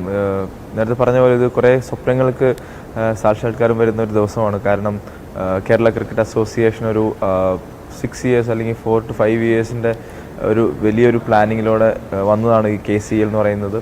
അതുപോലെ തന്നെ അതിന് ഭാഗമാകാൻ സാധിച്ചതിൽ വളരെയധികം സന്തോഷമുണ്ട്. നേരത്തെ പറഞ്ഞ പോലെ കുറേ യങ്സ്റ്റേഴ്സ് അല്ലെങ്കിൽ ഇവിടെയുള്ള കേരള ക്രിക്കറ്റ് പ്ലെയേഴ്സിൻ്റെ വലിയൊരു സ്വപ്നത്തിന് വാതിൽ തുറക്കുകയാണ്. കാരണം അവർ വീട്ടിലിരുന്ന് കണ്ട സ്റ്റാർ സ്പോർട്സിലും അതേപോലെ തന്നെ IPL സ്വപ്നം കാണുന്ന അല്ലെങ്കിൽ കേരള ടീമിലേക്ക് ഇടം നേടാൻ സ്വപ്നം കാണുവാനായിട്ട് ഒരു വലിയൊരു ലാഡറായിട്ട് ഇവർക്ക് KCL കാണാം. അത് വലിയൊരു സ്വപ്നമാണ്. കാരണം യങ്സ്റ്റേഴ്സിനെ പോലും അല്ലെങ്കിൽ വരുന്ന ആൾക്കാർക്കും വലിയൊരു ആവേശം തരുന്ന ഒന്ന് തന്നെയാണ് KCL. നമ്മുടെ നാട്, കേരളം പ്രത്യേകിച്ച് പ്രതിഭാദാരിദ്ര്യമുള്ള നാടല്ല. ഒരുപാട് പ്ലേയേഴ്സ്, നമുക്ക് ഒരുപാട് സംവിധാനങ്ങൾ വന്നതിന് ശേഷം ഒരുപാട് പേർ ഉയർന്നു വരുന്നുണ്ട്. അവർക്കൊക്കെ ഒരു പുതിയ അവസരം എന്ന് പറയുന്നത് ചെറിയ കാര്യമല്ല. നേരത്തെ അവസരം കിട്ടാതെ മാറ്റി നിർത്തപ്പെട്ട ഒരുപാട് ആളുകളുടെ കഥകൾ നമ്മൾ കേട്ടിട്ടുണ്ട്. പക്ഷേ പുതിയ കുട്ടികൾക്ക് ഇതൊരു പുതിയ അവസരമായി കൂടി കാണണം. അവരുടെ കഴിവ് തെളിയിക്കാൻ, അവർക്കൊരു എക്സ്പോഷർ കിട്ടാൻ, അല്ലേ? തീർച്ചയായിട്ടും. നമ്മുടെ കേരള ക്രിക്കറ്റ് കേരളത്തിൽ ഇഷ്ടംപോലെ നമ്മൾ അറിയാതെ പോയ അല്ലെങ്കിൽ റെക്കോർഡിക്കലായിട്ട് റെക്കോർഡിംഗ് മാത്രമല്ല, നമ്മൾ മാച്ചസ് ഒന്നും കാണാതെ ഈ ടൂർണമെൻറ്റ്സ് ഒന്നും ലൈവ് വരാതെ ഈ ഫ്രണ്ടിലേക്ക് വരാതെ ഒരുപാട് പ്ലേയേഴ്സ് ഒരുപാട് രാജ്യങ്ങളിലേക്ക് നമ്മൾ പോയിട്ടുള്ള ആൾക്കാരുണ്ട്. അപ്പോൾ ഈ പറഞ്ഞ പോലെ അവരെല്ലാം കാണാനായിട്ടൊരു അവസരമാണിത്. ലോകമെമ്പാടുമുള്ള എല്ലാവർക്കും കാണാനുള്ള ഒരു അവസരം KCL കൂടെ വരികയാണ്. അതുപോലെ തന്നെ അവർ പെർഫോമൻസ് IPL എത്തുവാനും അവർ IPL സ്ക്വാഡുകൾ കളി കാണാൻ വരുവാനുള്ളൊരു അവസരം നമ്മുടെ കാര്യവട്ടത്തുണ്ട്. കാരണം ലാസ്റ്റ് ഒരു 5 years ആയിട്ട് നമ്മൾ T20 കേരള ക്രിക്കറ്റ് നമ്മുടെ സയ്യിദ് മുസ്താഖ് അലി ട്രോഫിയിൽ നന്നായി ചെയ്തുകൊണ്ടിരിക്കുന്നു. അപ്പോൾ T20 എപ്പോഴും നമ്മൾ മാച്ച് കളിക്കാൻ പോകുന്ന സമയത്തായാലും എതിർ ടീമിനായാലും കേരള നമ്മുടെ ഗ്രൂപ്പിലാണെന്ന് പറയുമ്പോൾ അവർക്കുണ്ടാകുന്ന ഒരു ഫീലുണ്ട്. അപ്പോൾ അത് തന്നെയാണ് ഇതിൻ്റെ വലിയൊരു കാരണം അതുകൊണ്ട് തന്നെ ഒരുപാട് പേർക്കൊരു അവസരം IPL പോലുള്ള ഒരുപാട് ഫ്രാഞ്ചൈസികളുടെ സ്ക്വാഡുകൾ കളി കാണാൻ വരും. അപ്പോൾ നേരത്തെ പറഞ്ഞ പോലെ നമ്മൾ ആരും അറിയപ്പെടാതെ പോയ ഒരുപാട് പ്ലേയേഴ്സിന് അത് ഉപകാരപ്പെടും. ബേസിൽ അതോടൊപ്പം തന്നെ നിങ്ങൾക്കൊരു പ്രാക്ടീസ് സെഷൻ എങ്ങനെയായിരുന്നു? കാരണം എനിക്ക് തോന്നുന്നു നിങ്ങൾക്ക് അധികം സമയം ഇവർക്ക് കിട്ടിയിട്ടില്ല, പെട്ടെന്നായിരുന്നു ടീമിന്റെ ഒരു ഫോർമേഷൻ തന്നെ ഉണ്ടാവുന്നതൊക്കെ ആളുകൾ കൂടിയാണ്. പക്ഷെ ഒരു ടീമായിട്ട് വരുമ്പോഴേക്കും ഒരു ജെല്ലാവുക സിങ്ക് ആവുക എന്ന് പറയുന്ന ഒരു പരിപാടി ഉണ്ടല്ലോ, അത് ഒരു ബുദ്ധിമുട്ടായിട്ട് മാറിയിട്ടുണ്ടോ എന്നുള്ളത് ഒരു സംശയം മാത്രമാണ്. അത് അങ്ങനെ ഉണ്ടായിട്ടുണ്ടോ? തീർച്ചയായിട്ടും ഇത് വളരെ ഷോർട്ട് പീരീഡ് നോട്ടീസിലാണ് ഇതെല്ലാം നടന്നത്. കാരണം ഓപ്ഷൻ ആണെങ്കിലും നമ്മൾ പ്ലേയേഴ്സിനെ സെലക്ട് ചെയ്തു, അവർക്കുള്ള കാര്യങ്ങളാണെങ്കിലും ഇതെല്ലാം വളരെ ഷോർട്ട് ടൈം പീരീഡിലായിരുന്നു. പക്ഷേ ലാസ്റ്റ് ഒരു 14 days 2 weeks ആയിട്ട് നമ്മൾ പ്രാക്ടീസ് ചെയ്യുന്നുണ്ട്. നമ്മൾ ഒരു 4 പ്രാക്ടീസ് മാച്ചസ് കളിച്ചു. പിന്നെ നമ്മൾ കുറേ ഗെയിം ആക്ടിവിറ്റീസ് ചെയ്തു. നമ്മളൊരു ഫാമിലി ആയിട്ട് ജെല്ല് ചെയ്യാനും അല്ലെങ്കിൽ ടീമായിട്ടൊരു ജെല്ല് ചെയ്യാനായിട്ട് നമ്മുടേതായ ഒരുപാട് നമ്മുടെ ആക്ടിവിറ്റി ഉണ്ടായിരുന്നു. അതേപോലെ തന്നെ ഞങ്ങൾ ഒരുമിച്ച് ചേർന്ന് ഡിന്നർ കഴിക്കുക, അല്ലെങ്കിൽ ജസ്റ്റ് ഒന്ന് പുറത്ത് പോയിട്ടുള്ള കുറേ കാര്യങ്ങൾ ഫൺ എക്സ്പീരിമെൻറ്റ് ചെയ്യുക. സോ ലാസ്റ്റ് ഒരു 14 days ആയിട്ട് ഞങ്ങളെല്ലാം ഒരുമിച്ചുണ്ട്. ഇതൊരു ഫാമിലി ആയിട്ട് കൊണ്ടുപോകണം, ഒരു ടീമാണ്, അതൊരു ഫാമിലിയിലേക്ക് മാറ്റണം, എങ്കിലാണ് നമുക്ക് കപ്പ് എന്നൊരു ലക്ഷ്യത്തിലേക്ക് എത്താൻ പറ്റുക. സോ അതിനുവേണ്ടി നമ്മൾ ലാസ്റ്റ് ഒരു 14 days നമ്മൾ ഒരുപാട് രീതിയിലുള്ള പ്രാക്ടീസ് സെഷൻസുകൾ, നമുക്ക് 4 പ്രാക്ടീസ് മാച്ചസ് കിട്ടി.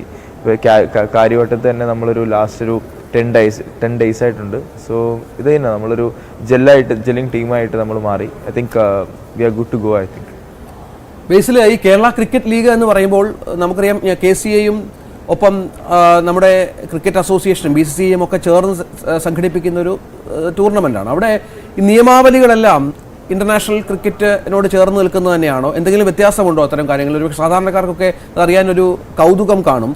പൂർണ്ണമായും എല്ലാ നിയമങ്ങളും കാര്യങ്ങളും ഒക്കെ ഇതിനോട് ചേർത്ത് വെച്ച് തന്നെയാണോ? അത് എന്തെങ്കിലും ചെറിയ വ്യത്യാസങ്ങൾ വരുത്തിയിട്ടുണ്ടോ? എങ്ങനെയാണ് അതിൻ്റെ ഒരു മത്സര രീതികളൊക്കെ നിശ്ചയിച്ചിരിക്കുന്നത്?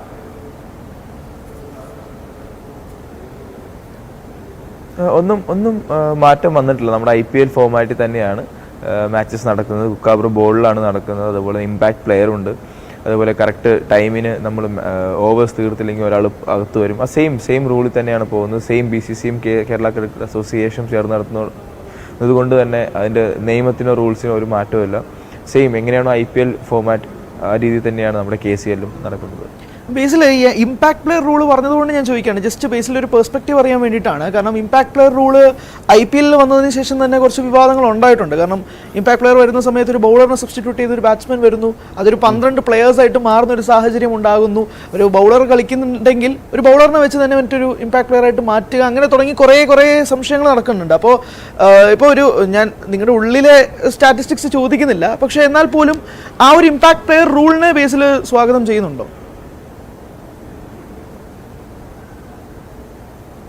നേരത്തെ പറഞ്ഞ പോലെ ഇപ്പോൾ ബോളർ ആണ് കയറുന്നതെങ്കിൽ ഒരു ബോളർ വരണം, അങ്ങനെ ഒരു ഫീൽ ആണെങ്കിൽ നല്ലതായിരിക്കും. കാരണം അതിൻ്റെ ഒരു കാര്യങ്ങളാണ് IPLലൊക്കെ വന്നത്. പക്ഷേ എനിക്ക് തോന്നുന്നു അതിൻ്റെ ഒരു ഭാഗമായിട്ടാണ് വേൾഡ് കപ്പിൽ ഇമ്പാക്ട് പ്ലെയർ ഇല്ലാതിരുന്നത്. കാരണം നമ്മൾ ലാസ്റ്റ് ഇപ്പോൾ നടന്ന വേൾഡ് കപ്പിൽ ഇമ്പാക്ട് പ്ലെയറിൻ്റെ ഒരു ഇത് ഉണ്ടായിരുന്നില്ല. കാരണം ഓൺലി നമ്മൾ IPLലാണ് കണ്ടത്. ആ സെയിം ഫോമാറ്റിലാണ് നമ്മളിപ്പോഴും KCL നോക്കുന്നത്. കാരണം ഈ പറഞ്ഞ പോലെ നമ്മൾ ഓപ്പർച്യൂണിറ്റീസ് വെച്ച് നോക്കുമ്പോൾ യെസ് ഇറ്റ്സ് ഗുഡ് ആക്ച്വലി. നമുക്ക് ഒരു പ്ലെയറും കൂടെ എന്താ പറയുക, നമ്മൾ ഒരു ഓപ്പർച്യൂണിറ്റി കിട്ടുന്നു, അവർക്ക് അവരുടെ സ്ട്രെങ്ത് എന്താണെന്നും അല്ലെങ്കിൽ എന്താണ് അവരുടെ ഉള്ളിലുള്ള അവരുടെ എന്താണെന്നുള്ളത് ലോകത്തിന് കാണിച്ചു കൊടുക്കാൻ പറ്റുന്ന അവസരമായിട്ട് നമുക്ക് അങ്ങനെ കാണാൻ നോക്കുന്ന രീതിയിലാണെങ്കിൽ നല്ലൊരു കാരണമാണത്. ബേസിലപ്പോൾ ഈ ബേസിലിൻ്റെ ടീമിനെ കുറിച്ച് ഒന്ന് വിലയിരുത്താമോ? 6 ടീമുകളും ശക്തമാണ്. 6 ടീമുകൾക്കൊപ്പവും പ്രതിഭാധനന്മാർ ഒരുപാട് പേരുണ്ട്. ബേസിലിൻ്റെ ടീമിലുള്ള പ്രതീക്ഷ എന്താണ് ബേസിലിന്?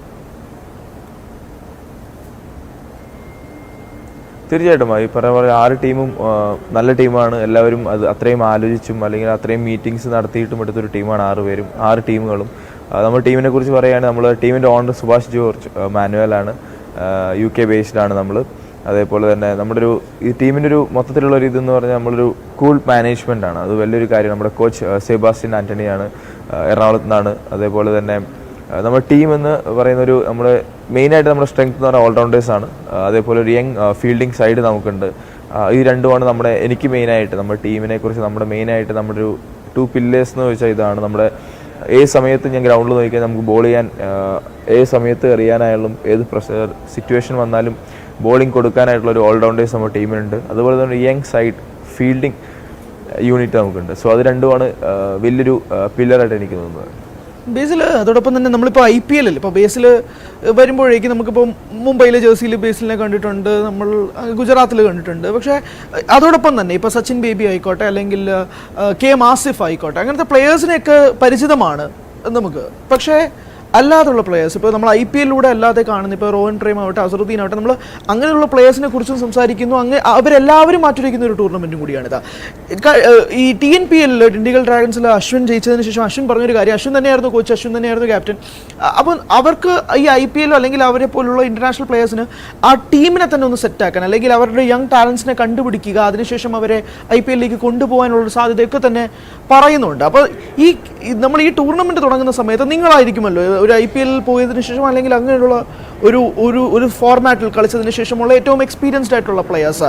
ഈ യങ്സ്റ്റേഴ്സിനെ ട്രെയിൻ ചെയ്യുന്ന സമയത്ത് നിങ്ങൾ കൊടുക്കുന്ന ഒരു പ്രധാനപ്പെട്ട ഒരു ഉദ്ദേശം എന്താണ്? അല്ലെങ്കിൽ ഉപദേശം മാത്രമല്ല, നിങ്ങൾ കൊടുക്കുന്ന ഒരു സപ്പോർട്ട് എങ്ങനെയാണ്? കാരണം ആ ടൂർണമെൻറ്റ് പോലെ അല്ല കേസിൽ അവർക്ക് എല്ലാവർക്കും ഒരു വലിയ തുടക്കം. ബേസിൽ ആദ്യം തന്നെ പറഞ്ഞതുപോലെ തന്നെ ഇവർക്കൊക്കെ ഒരു വലിയ തുടക്കമാണ് ഈ ഒരു ടൂർണമെൻറ്റ്. അവരുടെ സ്വപ്നത്തിൻ്റെ ഒരു തുടക്കം തന്നെയാണ് ടൂർണമെൻറ്റ്. നിങ്ങൾ അവർ പറയുന്ന ആ സ്വപ്നത്തിൽ ചിലപ്പോൾ അതിന് മുന്നേ വന്നിട്ടുള്ളവരാണ്, ഈ IPL കളിച്ചവരുമാണ്. അപ്പോൾ നിങ്ങൾ അവരെ ബാക്ക് ചെയ്യുന്നത് എങ്ങനെയാണ് ഈ പുതിയ താരങ്ങളെ അല്ലെങ്കിൽ പുതിയ വരാൻ പോകുന്ന താരങ്ങൾ? തീർച്ചയായിട്ടും നേരത്തെ പറഞ്ഞ പോലെ ഇത് വലിയൊരു തുടക്കമാണ് എല്ലാവർക്കും. കാരണം നമ്മളിപ്പോൾ നേരത്തെ പറഞ്ഞ പോലെ നമ്മൾ IPL-ലെത്തി, നമ്മളവിടെ ചെയ്തു, തിരിച്ചു വന്നു, പിന്നെ നമ്മൾ IPL-ലേക്ക് വേണ്ടി നമ്മൾ ട്രൈ ചെയ്യുന്ന സമയത്ത് ഇത് വലിയൊരു ലാഡറാണ്. അപ്പോൾ എനിക്കും ഇത് വലിയൊരു ടൂർണമെൻറ്റാണ്. സോ നേരത്തെ പറഞ്ഞ പോലെ യങ്സ്റ്റേഴ്സ് വന്നിട്ട് നമ്മൾ ചോദിക്കും, ചേട്ടാ എന്താണ് എങ്ങനെയാണ് കാര്യങ്ങളെല്ലാം. അപ്പോൾ നമ്മൾ പറയുന്നൊരു കാര്യമാണ്, ഇത്രയും നാളും അവരുടെ വീട്ടുകാർ, പപ്പയും അമ്മയും, അവരുടെ കസിൻസ്, അവരുടെ ഫ്രണ്ട്സ് എല്ലാവരും സ്റ്റാർ സ്പോർട്സിൽ ഇന്ത്യ മാച്ച് അതേപോലെ IPL കണ്ടിട്ട് ഇപ്പോൾ സ്വന്തം മകൻ്റെ ഒരു മാച്ച് അതിൽ വരുന്നു, എല്ലാവരും ഇന്ന് കാണുന്നു. സോ അവരെല്ലാം മനസ്സിലതാണ്. സോ ഞാൻ പറഞ്ഞൊരു കാര്യമാണ് അവരെല്ലാവരും കാണുന്നുണ്ടാവും. പക്ഷേ ഇത് പ്രഷർ വന്നു കഴിഞ്ഞാൽ നമുക്കത് ചെയ്യാൻ പറ്റില്ല. കാരണം അവരെല്ലാം എന്തായാലും അവർ കാണും. സോ അവർ കാണുന്നുണ്ട് എന്ന് വിചാരിച്ച് ഗ്രൗണ്ടിലേക്ക് ഇറങ്ങും അല്ലെങ്കിൽ ഓൺ ദ ഫീൽഡിലേക്ക് പോകുന്ന സമയത്ത് ഒരു പ്രഷർ ഫീൽ ചെയ്യും. ആ പ്രഷർ ഫീൽ ചെയ്ത് കഴിഞ്ഞാൽ എന്താണോ നിങ്ങളുടെ സ്ട്രെങ്ത് അത് നമുക്ക് പുറത്ത് വരില്ല. അല്ലെങ്കിൽ പ്രഷർ ഓൺ ദ ഫീൽഡിൽ ഒരു പ്രഷർ സിറ്റുവേഷൻ വന്നു കഴിഞ്ഞാൽ കറക്റ്റായിട്ട് നമുക്കത് റെസ്പോണ്ട് ചെയ്യാൻ പറ്റില്ല. സോ അവരെ പ്രൗഡാക്കുന്ന രീതിയിൽ ആ പ്രഷർ മാറ്റി വെച്ച് മാക്സിമം അവരെ പ്രൗഡാക്കുക. അവർക്ക് മാച്ച് കഴിയുമ്പോൾ പറയാൻ പറ്റണം, അവൻ നന്നായി ചെയ്തു കേട്ടോ, അല്ലെങ്കിൽ അവരുടെ കസിൻസ് അല്ലെങ്കിൽ ഫ്രണ്ട്സ്, അവരുടെ പപ്പ അമ്മ ആരായിക്കോട്ടെ, അവർക്ക് അങ്ങോട്ടും ഇങ്ങോട്ടും അല്ലെങ്കിൽ അവരുടെ ഫ്രണ്ട്സിനെ കാണുമ്പോൾ അവർക്ക് പറയാൻ പറ്റണം, നന്നായി ചെയ്തു കേട്ടോ മകൻ. ആ ഒരു ഫീലിലേക്ക് എത്താൻ പാകത്തിന് അത് മനസ്സിൽ വെച്ച് വേണം ചെയ്യാനായിട്ട്. അല്ലാതെ അവർ കാണുന്നുണ്ട്, അയ്യോ എനിക്ക് നന്നായി ചെയ്യണം എന്നൊരു മൈൻഡ് ഫുള്ളായിട്ട് വന്നു കഴിഞ്ഞാൽ ഒരിക്കലും നമ്മൾ എന്തൊക്കെ പറഞ്ഞാൽ ഇതൊരു മൈൻഡ് ഗെയിമാണ്. ആരാണോ ആ ബാറ്റ്സ്മാൻ്റെ മുകളിൽ ബോളർ വരുവാണെങ്കിൽ ആരാണോ ആ മൈൻഡിൽ ജയിക്കുന്ന ആൾ അവിടെയാണ് വിജയം വരുന്നത്. സോ എനിക്ക് തോന്നുന്നു അതൊരു വലിയൊരു കാര്യമുണ്ട്. കാരണം നമ്മൾ ഒരുപാട് തിങ്ക് ചെയ്ത് കഴിഞ്ഞാൽ നമ്മൾ പ്രഷറിലേക്ക് ആവും. So make it very simple. നമുക്ക് എന്താണോ നമ്മുടെ കയ്യിലുള്ള കാര്യങ്ങൾ അത് കറക്റ്റ് സമയത്ത് കറക്റ്റ് സിറ്റുവേഷനിൽ കറക്റ്റായിട്ട് ചെയ്യുക, എക്സിക്യൂട്ട് ചെയ്യാൻ ശ്രമിക്കുക. സോ അതാണ് നമ്മൾ യങ്സ്റ്റേഴ്സിൻ്റെ അടുത്തും പറയാൻ. എനിക്ക് തോന്നുന്നു എല്ലാ ടീംസിലും ഇത് തന്നെയായിരിക്കും പറയുക, കറക്റ്റായിട്ട് ആ ഒരു മൈൻഡ് ഫ്രീ ആക്കി വയ്ക്കുക എന്നുള്ളൊരു കാര്യം തന്നെയായിരിക്കും പറയുക. തീർച്ചയായും അത് ബേസിൽ പറഞ്ഞതുപോലെ തന്നെ ഒരുപക്ഷെ കേരള ഈ ക്രിക്കറ്റ് അറിയപ്പെടുക ഈ ടൂർണമെന്റിന് മുൻപും ശേഷവും എന്നായിരിക്കണം. വലിയ വിപ്ലവമാണ് നടക്കാൻ പോകുന്നത്. ഒരുപാട് ആൾക്കാർക്കുള്ള അവസരങ്ങൾ കിട്ടുന്ന പശ്ചാത്തലം കൂടി ഒരുങ്ങുന്നു. നമുക്കറിയാം എത്രയോ നമ്മുടെ താരങ്ങൾ, എത്രയോ പ്രഗത്ഭരായ താരങ്ങൾ ഇത്തരം അവസരങ്ങൾ ഇല്ലാതെ പുറകോട്ട് പോയ ഒത്തിരി ആളുകളുണ്ട്. അവർക്കൊക്കെ ഒരു അവരെയൊക്കെ നമ്മൾ ഓർക്കണം ഈ ഘട്ടത്തിൽ കൂടി. നമ്മുടെ പ്രഗത്ഭരായ നിരവധി ആളുകളെ, നമ്മുടെ പുതിയ കുട്ടികൾക്ക് പക്ഷേ ഒരുപാട് ഓപ്പർച്യൂണിറ്റീസ് തുറന്നു കിട്ടുക എന്നുള്ള ചെറിയ കാര്യമല്ല. അതിൽ ബേസിൽ തമ്പിയെ പോലുള്ളവർ വഹിക്കുന്ന പങ്കും ചെറുതല്ല. എക്സ്പീരിയൻസ് ഈ പുതിയ ആളുകൾക്ക് പകർന്നു കൊടുക്കുന്നതും ഏറെ പ്രധാനമാണ്. തീർച്ചയായും. കാരണം അതോടൊപ്പം തന്നെ ഒരു കാര്യം പ്രേക്ഷകരോട് പറയാനുള്ളത്, 2-ാം തീയതി, അതായത് ഇന്ന് തൊട്ട് 18-ാം തീയതി വരെയാണ് ടൂർണമെന്റ് കാര്യവട്ടം ഗ്രീൻഫീൽഡ് സ്റ്റേഡിയത്തിലാണ് നടക്കുന്നത്. എൻട്രി ഫ്രീ ആണ് എന്നുള്ളത് സംബന്ധിച്ചാണ്. അതുകൊണ്ട് തന്നെ ബേസിലല്ലേ എല്ലാ പ്ലെയേഴ്സിനെയും തന്നെ കാണികൾ വന്ന് സപ്പോർട്ട് ചെയ്യണം, അവരെയൊക്കെ ബാക്ക് ചെയ്യുക. എൻട്രി ഫ്രീ ആണ്.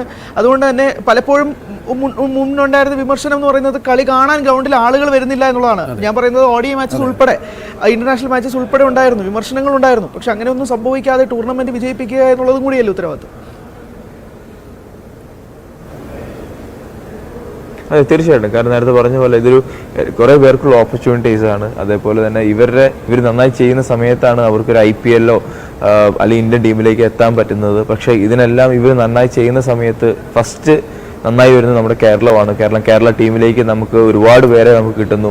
നമ്മുടെ ഒരു ബെഞ്ച് ഭയങ്കര സ്ട്രോങ് ആവുന്നു. ഇനി അല്ലെങ്കിൽ നമ്മുടെ ബെഞ്ച് ഭയങ്കര സ്ട്രോങ് ആണ്. ആ ബെഞ്ചിലേക്ക് നമ്മൾ അറിയപ്പെടാതെ പോയ അല്ലെങ്കിൽ അവസരങ്ങൾ ലഭിക്കാത്ത ഒരുപാട് നല്ല പ്ലേയേഴ്സ് ഉണ്ട്. അവർക്കും കൂടി ഒരു അവസരമാണിത്. അപ്പോൾ എല്ലാവരും വന്ന് എല്ലാവരെയും സപ്പോർട്ട് ചെയ്യണം. ആ സപ്പോർട്ട് ചെയ്യുന്ന ആ ഒരു എനർജിയിലായിരിക്കണം നമ്മുടെ കേരള ക്രിക്കറ്റും എന്താ പറയുക മുകളിലേക്ക് എത്തും. നമ്മുടെ കേരള ക്രിക്കറ്റിൽ നിന്നും ഒരുപാട് പേര് ഇനിയും IPL-ലും ഇന്ത്യൻ ടീമിലേക്കും എത്തണമെങ്കിൽ തന്നെ നിങ്ങളുടെ എല്ലാവരെയും സപ്പോർട്ട് വേണം. സോ നമ്മുടെ ഇന്ന് മാച്ച് സ്റ്റാർട്ട് ചെയ്യാണ്. സോ എല്ലാവരും വരണം, സപ്പോർട്ട് ചെയ്യണം, എല്ലാ ടീമിനെയും സപ്പോർട്ട് ചെയ്യണം. ശരി, നന്ദി ബേസിൽ തമ്പി. ഞങ്ങളോടൊപ്പം ഇത്രയും സമയം, താങ്കളുടെ വിലപ്പെട്ട സമയമാണ്, വലിയ തിരക്കിലാണ്, ഞങ്ങളോടൊപ്പം സഹകരിച്ചതിന് പ്രേക്ഷകരോട് സംബന്ധിച്ചത് നന്ദി ബേസിൽ. നമുക്ക് വളരെ പെട്ടെന്ന് ഇടവേളയിലേക്ക് പോകണം. ഇടവേളയ്ക്ക് ശേഷം ഹരിയുടെ സിനിമാ വിശേഷങ്ങൾ കൂടി ഉണ്ടാകും. വളരെ പെട്ടെന്ന്.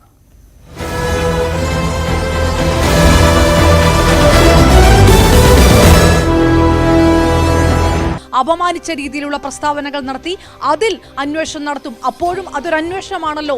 ഒരു വശത്തു നിന്ന് മാത്രമല്ലല്ലോ അന്വേഷണം നടത്താൻ കഴിയുക, മറുവശത്തു നിന്നുള്ള കാര്യങ്ങളും അന്വേഷിക്കണമല്ലോ എന്നുള്ള ഒരു പ്രാഥമിക ഉത്തരവാദിത്തം പോലും കോൺഗ്രസിന്റെ ഭാഗത്തുനിന്നുണ്ടായിട്ടില്ല.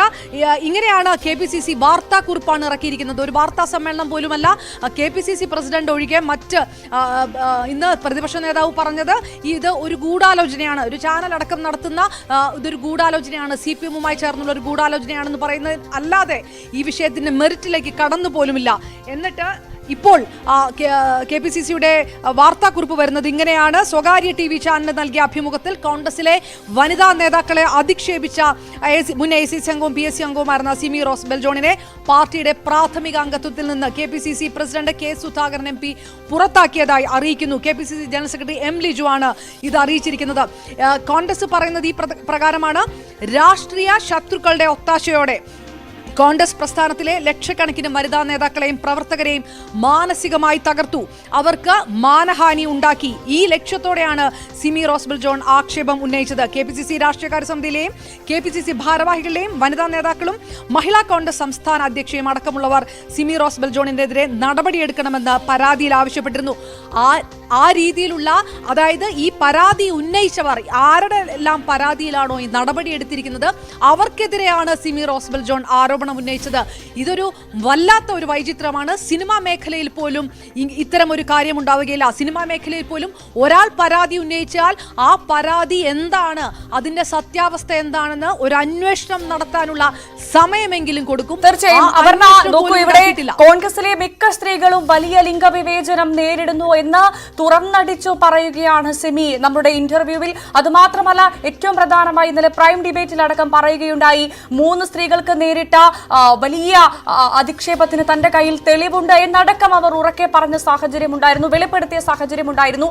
പലതവണ പലകുറി നമ്മൾ കണ്ടതാണ്. വിമർശിക്കുന്ന സ്ത്രീകളെ വായടപ്പിക്കുന്ന സമീപനമാണ് പൊതുവെ ഉണ്ടാകുന്നത്. അത് വീണ്ടും ആവർത്തിക്കുകയാണ് ഇവിടെ കോൺഗ്രസ് എന്ന് എടുത്തു പറയേണ്ടി വരും, അല്ലേ?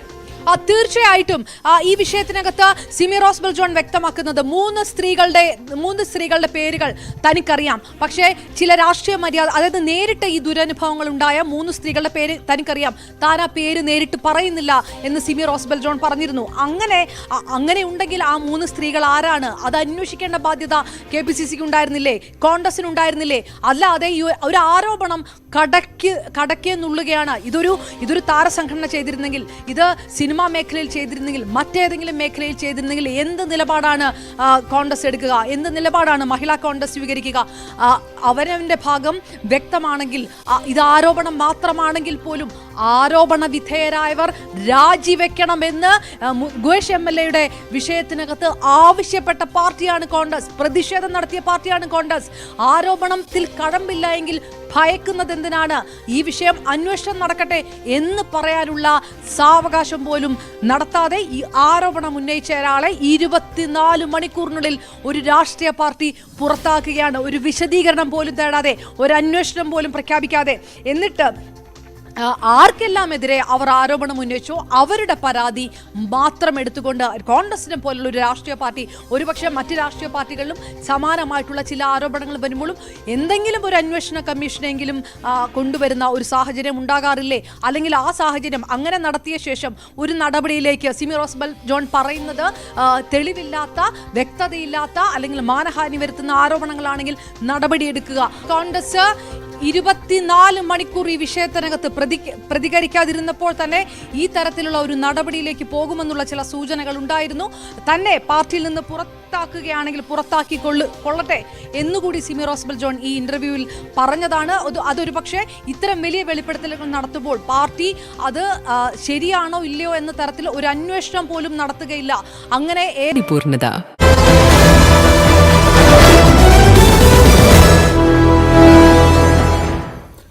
ഇന്നലെ ഒരു ദുഃഖകരമായ വാർത്ത, കനവ് ബേബി, അതായത് നമ്മുടെ സാംസ്കാരിക രംഗത്തൊക്കെ ഏറെ ശ്രദ്ധേയനായിരുന്നു, നാടകൃത്തും നോവലിസ്റ്റും സാംസ്കാരിക പ്രവർത്തകനുമാണ് അദ്ദേഹം. ഇന്നലെ അന്തരിച്ചു.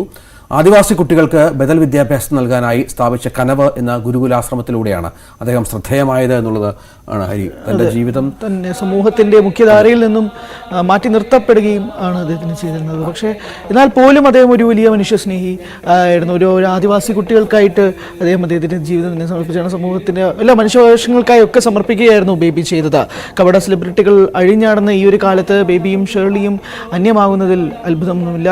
കനവ് ഇന്ത്യയുടെ തന്നെ വിദ്യാഭ്യാസ രംഗത്തെ നിർണായകമായ ഒരു പുനർവായന തന്നെയായിരുന്നു. കനവ് ബേബി വയനാടുമായി ബന്ധപ്പെട്ട് അദ്ദേഹം ഈ ദുരന്തത്തിന് ശേഷം അവിടെ എത്തുകയും ചില ഇടപെടലുകൾ നടത്തുകയും ചെയ്തു. അദ്ദേഹത്തിന്റെ ഒരു പാട്ട്, അദ്ദേഹത്തിന്റെ ആ ഗാനമാണ് കേൾക്കുന്നത്.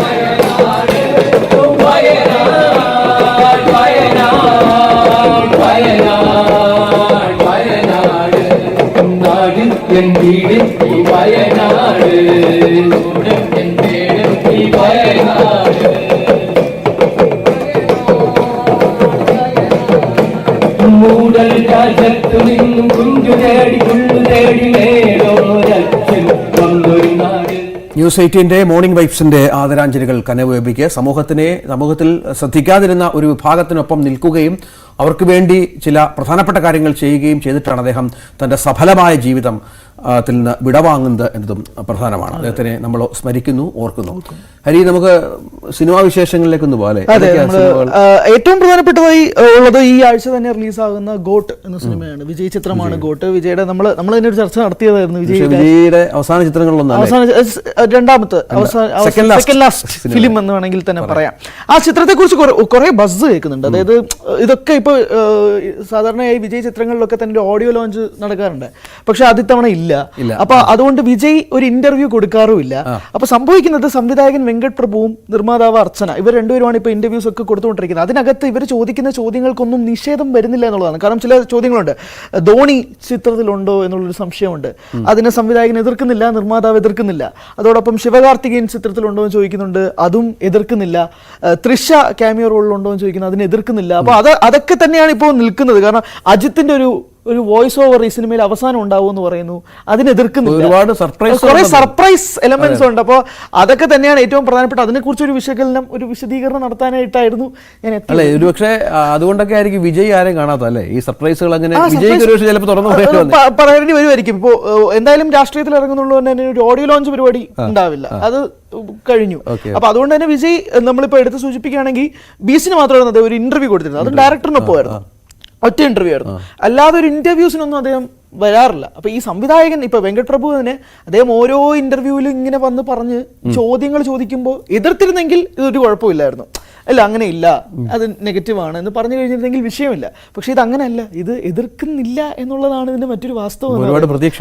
കുറെ പ്രതീക്ഷയുണ്ട്. അപ്പോൾ ഇപ്പോൾ ഈ ചിത്രത്തെ സംബന്ധിച്ചിടത്തോളം എടുത്ത് സൂചിപ്പിക്കുകയാണെങ്കിൽ നമ്മൾ ഏറ്റവും പ്രധാനപ്പെട്ട 22-ാം തീയതിയാണ് തമിഴക വെട്രിക്കഴകത്തിന്റെ കൊടി വിജയ് തന്നെ പ്രകാശനം ചെയ്തത്. അപ്പോൾ ഈ തിയേറ്ററിലെല്ലാം തന്നെ ഈ കൊടികൾ പാറുമോ എന്നുള്ളത് സംബന്ധിച്ചുള്ള ഒരു വലിയ ചോദ്യവും കൂടി നിലനിൽക്കുന്നുണ്ട്.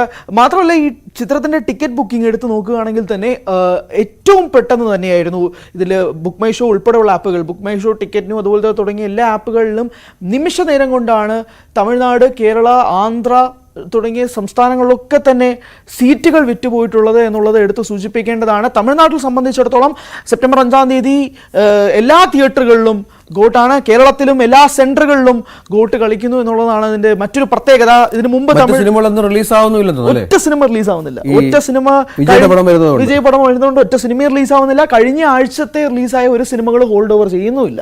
ഇതെല്ലാം ഒരു പ്രധാനപ്പെട്ട ഫാക്ടർ. എല്ലാ തിയേറ്ററുകളിലും കോട്ടാണ്.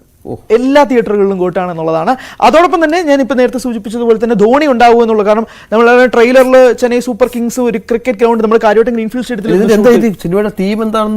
തീം ഒരു സ്പൈ ത്രില്ലർ ആണെന്നാണ് പറയുന്നത്. സ്പൈ ത്രില്ലർ ആണെങ്കിൽ പോലും വെങ്കട് പ്രഭു പറയുന്ന ഒരു നിമിഷം പോലും ഫോൺ നോക്കരുത്, ഫോൺ നോക്കി കഴിഞ്ഞാൽ നിങ്ങൾക്ക് സിനിമ മനസ്സിലാവില്ല, കാരണം അത്ര എൻഗേജിംഗ് ആണ്, അത്ര ഫാസ്റ്റ് ആണെന്നൊക്കെയാണ് സംവിധായകൻ പറയുന്നത്.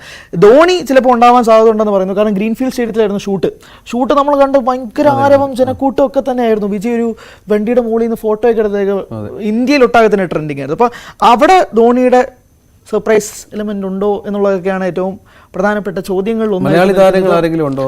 മലയാളി ഇപ്പൊ നമുക്ക് മലയാളികൾ അല്ലെങ്കിൽ പോലും മലയാളികൾ പരിചിതമാണ്. ഇപ്പൊ അജ്മൽ എന്ന് പറയുന്ന നടൻ വിജയുടെ കൂടെ തന്നെ ഉണ്ട്. സ്നേഹ ആണ് വിജയുടെ ഭാര്യയായിട്ട് അഭിനയിക്കുന്നത്. അങ്ങനെ ഒരു വമ്മൻ കാസ്റ്റ് ഒക്കെ ചിത്രത്തിലുണ്ട്. പല ലൊക്കേഷൻസിലാണ്. വിജയെ സംബന്ധിച്ചിടത്തോളം ഒരു ലൈവ് ലൊക്കേഷനിൽ ഷൂട്ട് ചെയ്യുന്നത് ഇത് ആദ്യമായിട്ടാണ്. ഇപ്പോൾ ബാങ്കോക്കിൽ പോകുന്നുണ്ട്, അല്ലെങ്കിൽ തായ്ലൻഡിൽ ഷൂട്ട് ഉണ്ടായിരുന്നു, ചെന്നൈയിൽ ഷൂട്ട് ഉണ്ടായിരുന്നു. അപ്പോൾ അങ്ങനെ പല സ്ഥലങ്ങളിലായിട്ടും ഈ ചിത്രത്തിന്റെ ഷൂട്ടിംഗ് നടന്നിട്ടുണ്ട്. വിജയെ കൊണ്ടൊരു ലൈവ് സ്ഥലത്ത് പോയി നിൽക്കുക എന്ന് പറഞ്ഞാൽ ഷൂട്ടിംഗ് നടക്കില്ല, കാരണം ആരാധകരൊക്കെ ഉണ്ട്. അപ്പോൾ അതെല്ലാം മാറ്റി നിർത്തിക്കൊണ്ടാണ് ഈ സിനിമയെ സംബന്ധിച്ചിടത്തോളം ഉണ്ടായിരിക്കുന്നത്. 5-ാം തീയതി ചിത്രം റിലീസാവുകയാണ്. 4 മണിക്കാണ് പ്രധാനമായും ആദ്യ ഷോ തുടങ്ങുന്നത്. റെസ്പോൺസ് റിപ്പോർട്ടുകളൊക്കെ 7 മണിക്ക് കിട്ടും. എങ്ങനെയായിരിക്കും സിനിമ വരിക എന്നുള്ളത് സംബന്ധിച്ചുകൊണ്ട് കുറേ സർപ്രൈസ് എലമെന്റ്സും ഉണ്ട്. അത് തന്നെയാണ് നമ്മൾ സിനിമാ വിശേഷങ്ങളിൽ ഏറ്റവും പ്രധാനപ്പെട്ടതായി സൂചിപ്പിക്കേണ്ടത്. അതോടൊപ്പം ഒറ്റ വിശേഷം കൂടിയുണ്ട്. അതായത് സൂര്യ ചിത്രമായ കങ്കുവയുടെ റിലീസ് ഡേറ്റിനെ സംബന്ധിച്ചാണ്. വേട്ടയ്യനൊപ്പം ക്ലാഷ് റിലീസ് ചെയ്യുന്ന ചിത്രമായിരുന്നു അത്. പക്ഷേ അത് മാറ്റി വെക്കുമോ ഇല്ലയോ എന്നുള്ള സംശയങ്ങൾ ഇപ്പോഴും തുടരുകയാണെന്നുള്ളതാണ് സിനിമാ മേഖലയെ സംബന്ധിച്ചിടത്തോളം ഏറ്റവും പ്രധാനപ്പെട്ട വാർത്തകൾ. ശരി ഹരി, ഏതായാലും വിശദമായ റിപ്പോർട്ടാണ് ഗോട്ടുമായി ബന്ധപ്പെട്ട്. അപ്പോൾ നമുക്ക് കൃഷ്ണേന്ദു റെഡിയാണ്. കൃഷ്ണേന്ദു നമ്മളോടൊപ്പം ചേരുകയാണ്. ഹരി ഡെസ്കിലേക്ക് പോവാം. ഡെസ്കിൽ ജോലിയുണ്ടല്ലേ? നല്ല പണിയുണ്ട്. ശരി. അപ്പോൾ നമുക്ക് കൃഷ്ണേന്ദു, എന്തെങ്കിലും വാർത്തകൾ ഇന്റർനാഷണലോ മറ്റെന്തെങ്കിലും ഉണ്ടോ? ഈ വാർത്ത നെഹ്റു ട്രോഫി ജലമേളയുടെ വാർത്ത കഴിഞ്ഞിട്ട് നമുക്ക് അതിലേക്ക് ഒന്ന് പോകാം. കാരണം ആലപ്പുഴയിൽ വലിയ വിവാദമാണ്. നെഹ്റു ട്രോഫി ജലമേളയെ അവഗണിക്കുന്നുവെന്നാണ് പ്രതിപക്ഷത്തിന്റെ ആരോപണം. ആ വാർത്തയിലേക്ക്. നെഹ്റു ട്രോഫി ജലമേളയുടെ പേരിൽ സർക്കാരും പ്രതിപക്ഷവും തമ്മിൽ തർക്കം നിലനിൽക്കുന്നതിനിടയിൽ ആശങ്കയിലായി ആലപ്പുഴയിലെ ടൂറിസം മേഖല. വിദേശ വിനോദസഞ്ചാരികൾ കേരളത്തിലേക്ക് ഏറ്റവും അധികം എത്തുന്നത് നെഹ്റു ട്രോഫി വള്ളംകളിയോട് അനുബന്ധിച്ചാണ്. ഓഗസ്റ്റ് മാസത്തിലെ 2-ാം ശനിയാഴ്ച എന്ന തീയതി തുടർച്ചയായ അപ്രതീക്ഷിത കാരണങ്ങളാൽ മാറ്റപ്പെടുന്നതോടെ ഇല്ലാതായിക്കൊണ്ടിരിക്കുന്നത് മേളയുടെ മേലുള്ള വിനോദസഞ്ചാരികളുടെ താൽപര്യം കൂടിയാണ്. ആലപ്പുഴയിൽ കായൽ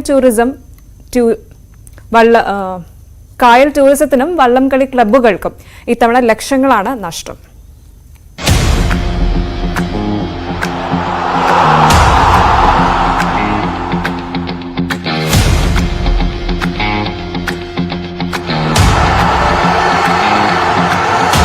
വയനാട് ദുരന്തത്തിന്റെ പശ്ചാത്തലത്തിലാണ് നെഹ്റു ട്രോഫി ജലമേള സർക്കാർ മാറ്റിവെച്ചത്. പിന്നീട് നടത്തപ്പെടുമെന്ന് പ്രതീക്ഷ ഉണ്ടായിരുന്നുവെങ്കിലും ടൂറിസം മന്ത്രിയടക്കം ജലമേളയെ കൈവിട്ട അവസ്ഥയാണ്. ഓണാഘോഷങ്ങൾ ഉപേക്ഷിച്ചു എന്നാണ് സർക്കാർ അവകാശപ്പെടുന്നതെങ്കിലും ആലപ്പുഴയുടെ ടൂറിസം രംഗത്തിന് കനത്ത തിരിച്ചടിയാണ് തീരുമാനത്തിലൂടെ ഉണ്ടാകുന്നത്.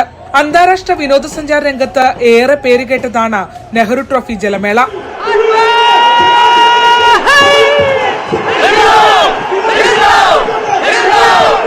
ഞങ്ങളുടെ ഓർമ്മ പിതാക്കന്മാരുടെ കുട്ടനാട്ടിലെ മരിച്ച മണ്ണടിച്ചു പോയ പൂർവ്വപിതാക്കന്മാരുടെ ആത്മാക്കളെ ത്രസിപ്പിക്കുന്നതാണ് ഈ വള്ളംകളി. ഞങ്ങളുടെ ഓരോ തലമുറകൾ ഇവിടെ വരുന്നു, മരിക്കുന്നു, പിരിയുന്നു. വള്ളംകളി അനുസ്യൂതം തുടരുന്നു. 2018 പ്രളയം മുതൽ തുടർച്ചയായി ജലമേളയുടെ തീയതി പല കാരണങ്ങളാൽ മാറ്റപ്പെട്ടു. ലോകത്തെ തന്നെ വേറിട്ട മത്സരങ്ങളിലൊന്നായ ജലമേള കാണാനായി വിമാന ടിക്കറ്റുകളടക്കം ഒരു വർഷം മുന്നേ തന്നെ വിദേശ വിനോദസഞ്ചാരികളുടെ നെഹ്റു ട്രോഫി വള്ളംകളി പാക്കേജുകൾ തയ്യാറാകും. എന്നാൽ അപ്രതീക്ഷിതമായ മാറ്റം സഞ്ചാരികളുടെ മുഴുവൻ കണക്കുകൂട്ടലുകളെയും തകിടം മറിക്കുന്നു. അതിനേക്കാൾ ഉപരി കേരളത്തിലെ പ്രധാനമായും ആലപ്പുഴയിലെ കായൽ ടൂറിസത്തെ ആശ്രയിച്ചുള്ള സ്ഥാപനങ്ങൾക്ക് മേലുള്ള സഞ്ചാരികളുടെ വിശ്വാസ്യത കൂടി തകർക്കപ്പെടുന്നു.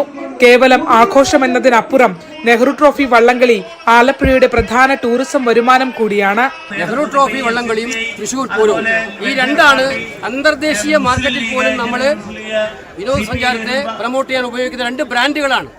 ഈ ഏറ്റവും പ്രധാനപ്പെട്ട ബ്രാൻഡിൽ ടൂറിസ്റ്റ് സീസണുകളിൽ നടത്തുന്നത് ഏറ്റവും ആവശ്യമായിട്ടുള്ള കാര്യമാണ്. അതുകൊണ്ട് ടൂറിസം മന്ത്രി തന്നെ ഇത് പറയാന്ന് പറഞ്ഞാൽ എനിക്ക് സത്യത്തിൽ അത്ഭുതം തോന്നുന്നു. ഞങ്ങൾ സഹായിക്കില്ല എന്ന് പറയുന്നത്. ടൂറിസം രംഗത്തിനേക്കാൾ കഷ്ടമാണ് ബോട്ട് ക്ലബ്ബുകളുടെ അവസ്ഥ. മാസങ്ങളായി നീണ്ട പരിശീലനത്തിനൊടുവിൽ ദിവസങ്ങൾ ബാക്കി നിൽക്കെയാണ് മേള ഉപേക്ഷിക്കപ്പെട്ടത്. ഓരോ ക്ലബിനും പരിശീലന കാലയളവിൽ ചിലവാകുന്നത് 60 മുതൽ 80 ലക്ഷം രൂപ വരെയാണ്. ശരിക്കും എല്ലാവർക്കും അറിയാം, ഇതൊരു ചിറ്റമ്മ നയം തന്നെയാണ്. കാര്യം നമ്മുടെ ഈ പറയുന്ന ഒരു അപകടം ഉണ്ടായിടത്തുനിന്ന് വെറും 100 കിലോമീറ്റർ മാറി മത്സരം നടക്കുകയും 300 കിലോമീറ്റർ മാറി നിങ്ങൾ മാത്രം എന്താ പറയാ ദുഃഖാകരണം നടത്തിക്കോളാൻ എന്ന് പറയുന്നത് ശരിക്കും നമ്മളെ കളിയാക്കുന്നതിന് തുല്യമാണ്. വള്ളംകളിക്കൊപ്പം ടൂറിസം വകുപ്പ് ഉണ്ടാകുമെന്ന് മന്ത്രി മുഹമ്മദ് റിയാസ് ഫേസ്ബുക്കിലൂടെ വ്യക്തമാക്കുമ്പോഴും ടൂറിസം വകുപ്പല്ല NDBR സൊസൈറ്റിയാണ് നടത്തിപ്പുകാർ എന്ന് പറഞ്ഞ് മന്ത്രി ഒഴിഞ്ഞുമാറുകയാണ്. ഇതിനിടയിൽ മലബാറിൽ നടക്കുന്ന ബേപ്പൂർ ഫെസ്റ്റുമായി സർക്കാർ മുന്നോട്ടു പോകുന്നതിനെതിരെയും വിമർശനമുയരുന്നു. നിപ്പയും പ്രളയവും കോവിഡും തകർത്ത വിനോദസഞ്ചാര മേഖല ഒന്ന് പിച്ച വെച്ച് തുടങ്ങുമ്പോഴാണ് മറ്റൊന്നിനെ കുറിച്ചും ചിന്തിക്കാതെയുള്ള സർക്കാരിന്റെ തീരുമാനം. ശരണ്യ സ്നേഹജൻ, ന്യൂസ് 18 ആലപ്പുഴ. നമ്മുടെ ന്യൂസ് 18 സ്ക്രീനിലൂടെ നമ്മുടെ പ്രധാനപ്പെട്ട പ്രേക്ഷകർക്ക് അപ്പം നമുക്ക് നമ്മുടെ പ്രിയപ്പെട്ടവർക്കൊക്കെ അവരുടെ വിശേഷങ്ങൾ പങ്കുവെക്കാനുള്ള ഒരു സ്പേസ് കൂടി അല്ലേ നമ്മൾ മോർണിംഗ് വൈബ്സ് നൽകുന്നുണ്ട്. അതിൽ ഇന്ന് നമുക്ക് ബർത്ത്ഡേ വിഷ് നൽകാനുള്ളത് നമ്മുടെ ഏറ്റവും പ്രിയപ്പെട്ട ഒരാൾക്കാണ്. യദു രാജീവ്, നമ്മുടെ ആര്യ ദേവന്റെ ഭർത്താവാണ്. നമ്മുടെ ന്യൂസ് റീഡർ, നമ്മുടെ മോർണിംഗ് വൈബ്സിലെ പ്രധാന അവതാരക ആര്യയുടെ ഭർത്താവാണ് Yadu. Happy birthday. Very happy birthday Yadu. Yadu വീട്ടിലേക്ക് വരണം എന്നൊരു റിക്വസ്റ്റ് ഉണ്ട്. ആര്യക്ക് മിസ് ചെയ്യുന്നുള്ളത് നമുക്ക് ആര്യ ഇവിടെ ഇരിക്കുകയാണോ? ആര്യ ഇവിടെ ഇരിക്കുകയാണോ? ചേട്ടന്റെ ബർത്ത്ഡേ ആയിട്ട് ആഘോഷമൊന്നുമില്ലേ? ആഘോഷമൊന്നും ഇല്ല, ഇവിടെ ഇല്ലാത്തത് കൊണ്ട്. എവിടെയാണ് ആൾ? എവിടെയാണ് ആളിപ്പോ നാട്ടിലാണ്. നടന്നോ തൊട്ടടുത്തല്ലേ കൊട്ടാരക്കരല്ലേ? അതെ, പക്ഷെ എനിക്കിന്നിവിടെ ഡ്യൂട്ടി ഇട്ടത് കൊണ്ട് പോവാൻ പറ്റിയില്ല. രാവിലെ വന്നപ്പോ ആര് ഞാൻ കണ്ടില്ല. ഞാൻ വിചാരിച്ചു ആര് ഇന്ന് നമ്മൾ യദുവിന്റെ കാര്യം എന്നോട് നമ്മളോട് അറിയിച്ചപ്പോ ഞാൻ വിചാരിച്ചു ഇന്ന് യദുവിനോട് യദു കാണുന്നുണ്ടെങ്കിൽ പറഞ്ഞിട്ടുണ്ട് വരാനായിട്ട്, ട്രിവാൻഡ്രത്തേക്ക് ഇങ്ങോട്ട് വരാനായിട്ട് എന്തായാലും പറഞ്ഞിട്ടുണ്ട് ആര്യ. യദു കാണുന്നുണ്ടാവും ആര്യ. ഇത് നമുക്ക് യദുവിനോട് എത്രയും പെട്ടെന്ന് ആര്യയുടെ അടുത്തേക്ക് വരാൻ പറയാം. കാണുന്നുണ്ടാവും, ഞാൻ കാണണം എന്ന് പറഞ്ഞിരുന്നു. എന്തായാലും നിങ്ങൾ രണ്ടുപേരും പറഞ്ഞ സ്ഥിതിക്ക് ചിലപ്പോ ഇന്ന് വരുമായിരിക്കും ഞാനും പ്രതീക്ഷിക്കുന്നു. യദു എനിക്ക് നേരിട്ടറിയാവുന്ന ആളാണ്. വളരെ നൈസായിട്ടുള്ള വളരെ നൈസായ ഒരു ചെറുപ്പക്കാരനാണ്. ഇവര് ഭയങ്കര സിംഗാണ് രണ്ടുപേരും തമ്മിൽ. അങ്ങനെ ഒരു വലിയ സംഗതിയുണ്ട്. യദുവിന്റെ വീട്ടിലും ഞാൻ പോയിട്ടുണ്ട്. യദുവിന്റെ അച്ഛനെ ഞാൻ വളരെ അടുപ്പമാണ്. രാജീവേട്ടൻ നമ്മുടെ വളരെ അടുത്ത ആളാണ്. അദ്ദേഹത്തെ എനിക്കറിയാം. ആര്യ ഒപ്പം കഴിഞ്ഞു? ആര്യ പോയോ? ഡെസ്കില് ഉള്ളവർക്ക് ഒരു ചിലവുണ്ടാവുമല്ലോ അല്ലെ? ഉറപ്പായിട്ടും ഉണ്ടാവും. നമ്മൾ ഇത്രയൊക്കെ വലിയ സർപ്രൈസ് വന്നില്ലേ, അപ്പൊ നമ്മളെ ഒന്ന് പരിഗണിക്കണം. അതെ അതെ, ഇനിയിപ്പോ പരിഗണിക്കാതിരിക്കാൻ പറ്റില്ലല്ലോ. പറ്റില്ല ഉറപ്പായിട്ട്. എല്ലാരും അറിഞ്ഞു. അതെ, ശരി.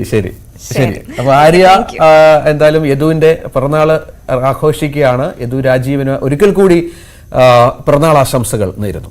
നിങ്ങളുടെ വിശേഷ അവസരങ്ങൾ ഞങ്ങളെ അറിയിക്കാം. ആ സന്തോഷ ദിനത്തിൽ ന്യൂസ് 18 സ്ക്രീനിൽ നിങ്ങൾക്കും എത്താം. ഞങ്ങൾക്ക് വാട്സപ്പ് ചെയ്യുക. വാട്സപ്പ് നമ്പർ നിങ്ങളുടെ വിശേഷ ദിവസങ്ങൾ അല്ലേ? WhatsApp number 9346975748. വാട്സ്ആപ്പ് ചെയ്യേണ്ട format special day, name, phone number, പിറന്നാൾ അല്ലെങ്കിൽ വിവാഹ വാർഷികം, അങ്ങനെ എന്തുമായിക്കോട്ടെ നിങ്ങളുടെ വിശേഷ അവസരങ്ങൾ ന്യൂസ് 18-നൊപ്പം ആഘോഷിക്കാം.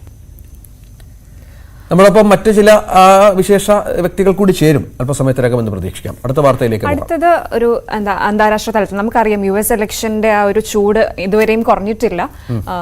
അപ്പം സെപ്റ്റംബർ 10 അടുത്ത സംവാദം. അതായത് US പ്രസിഡന്റ് തിരഞ്ഞെടുപ്പിൽ വൈസ് പ്രസിഡന്റും ഡെമോക്രാറ്റിക് പാർട്ടി സ്ഥാനാർത്ഥിയുമായ കമല ഹാരിസും ഡൊണാൾഡ് ട്രംപും തമ്മിലുള്ള സംവാദം സെപ്റ്റംബർ 10 നടക്കാൻ പോവുകയാണ്. ജോ ബൈഡനുമായി നടത്തിയ സംവാദത്തിന്റെ അതേ നിയമങ്ങൾ പാലിച്ചായിരിക്കും ഇരുവരും ഏറ്റുമുട്ടുക.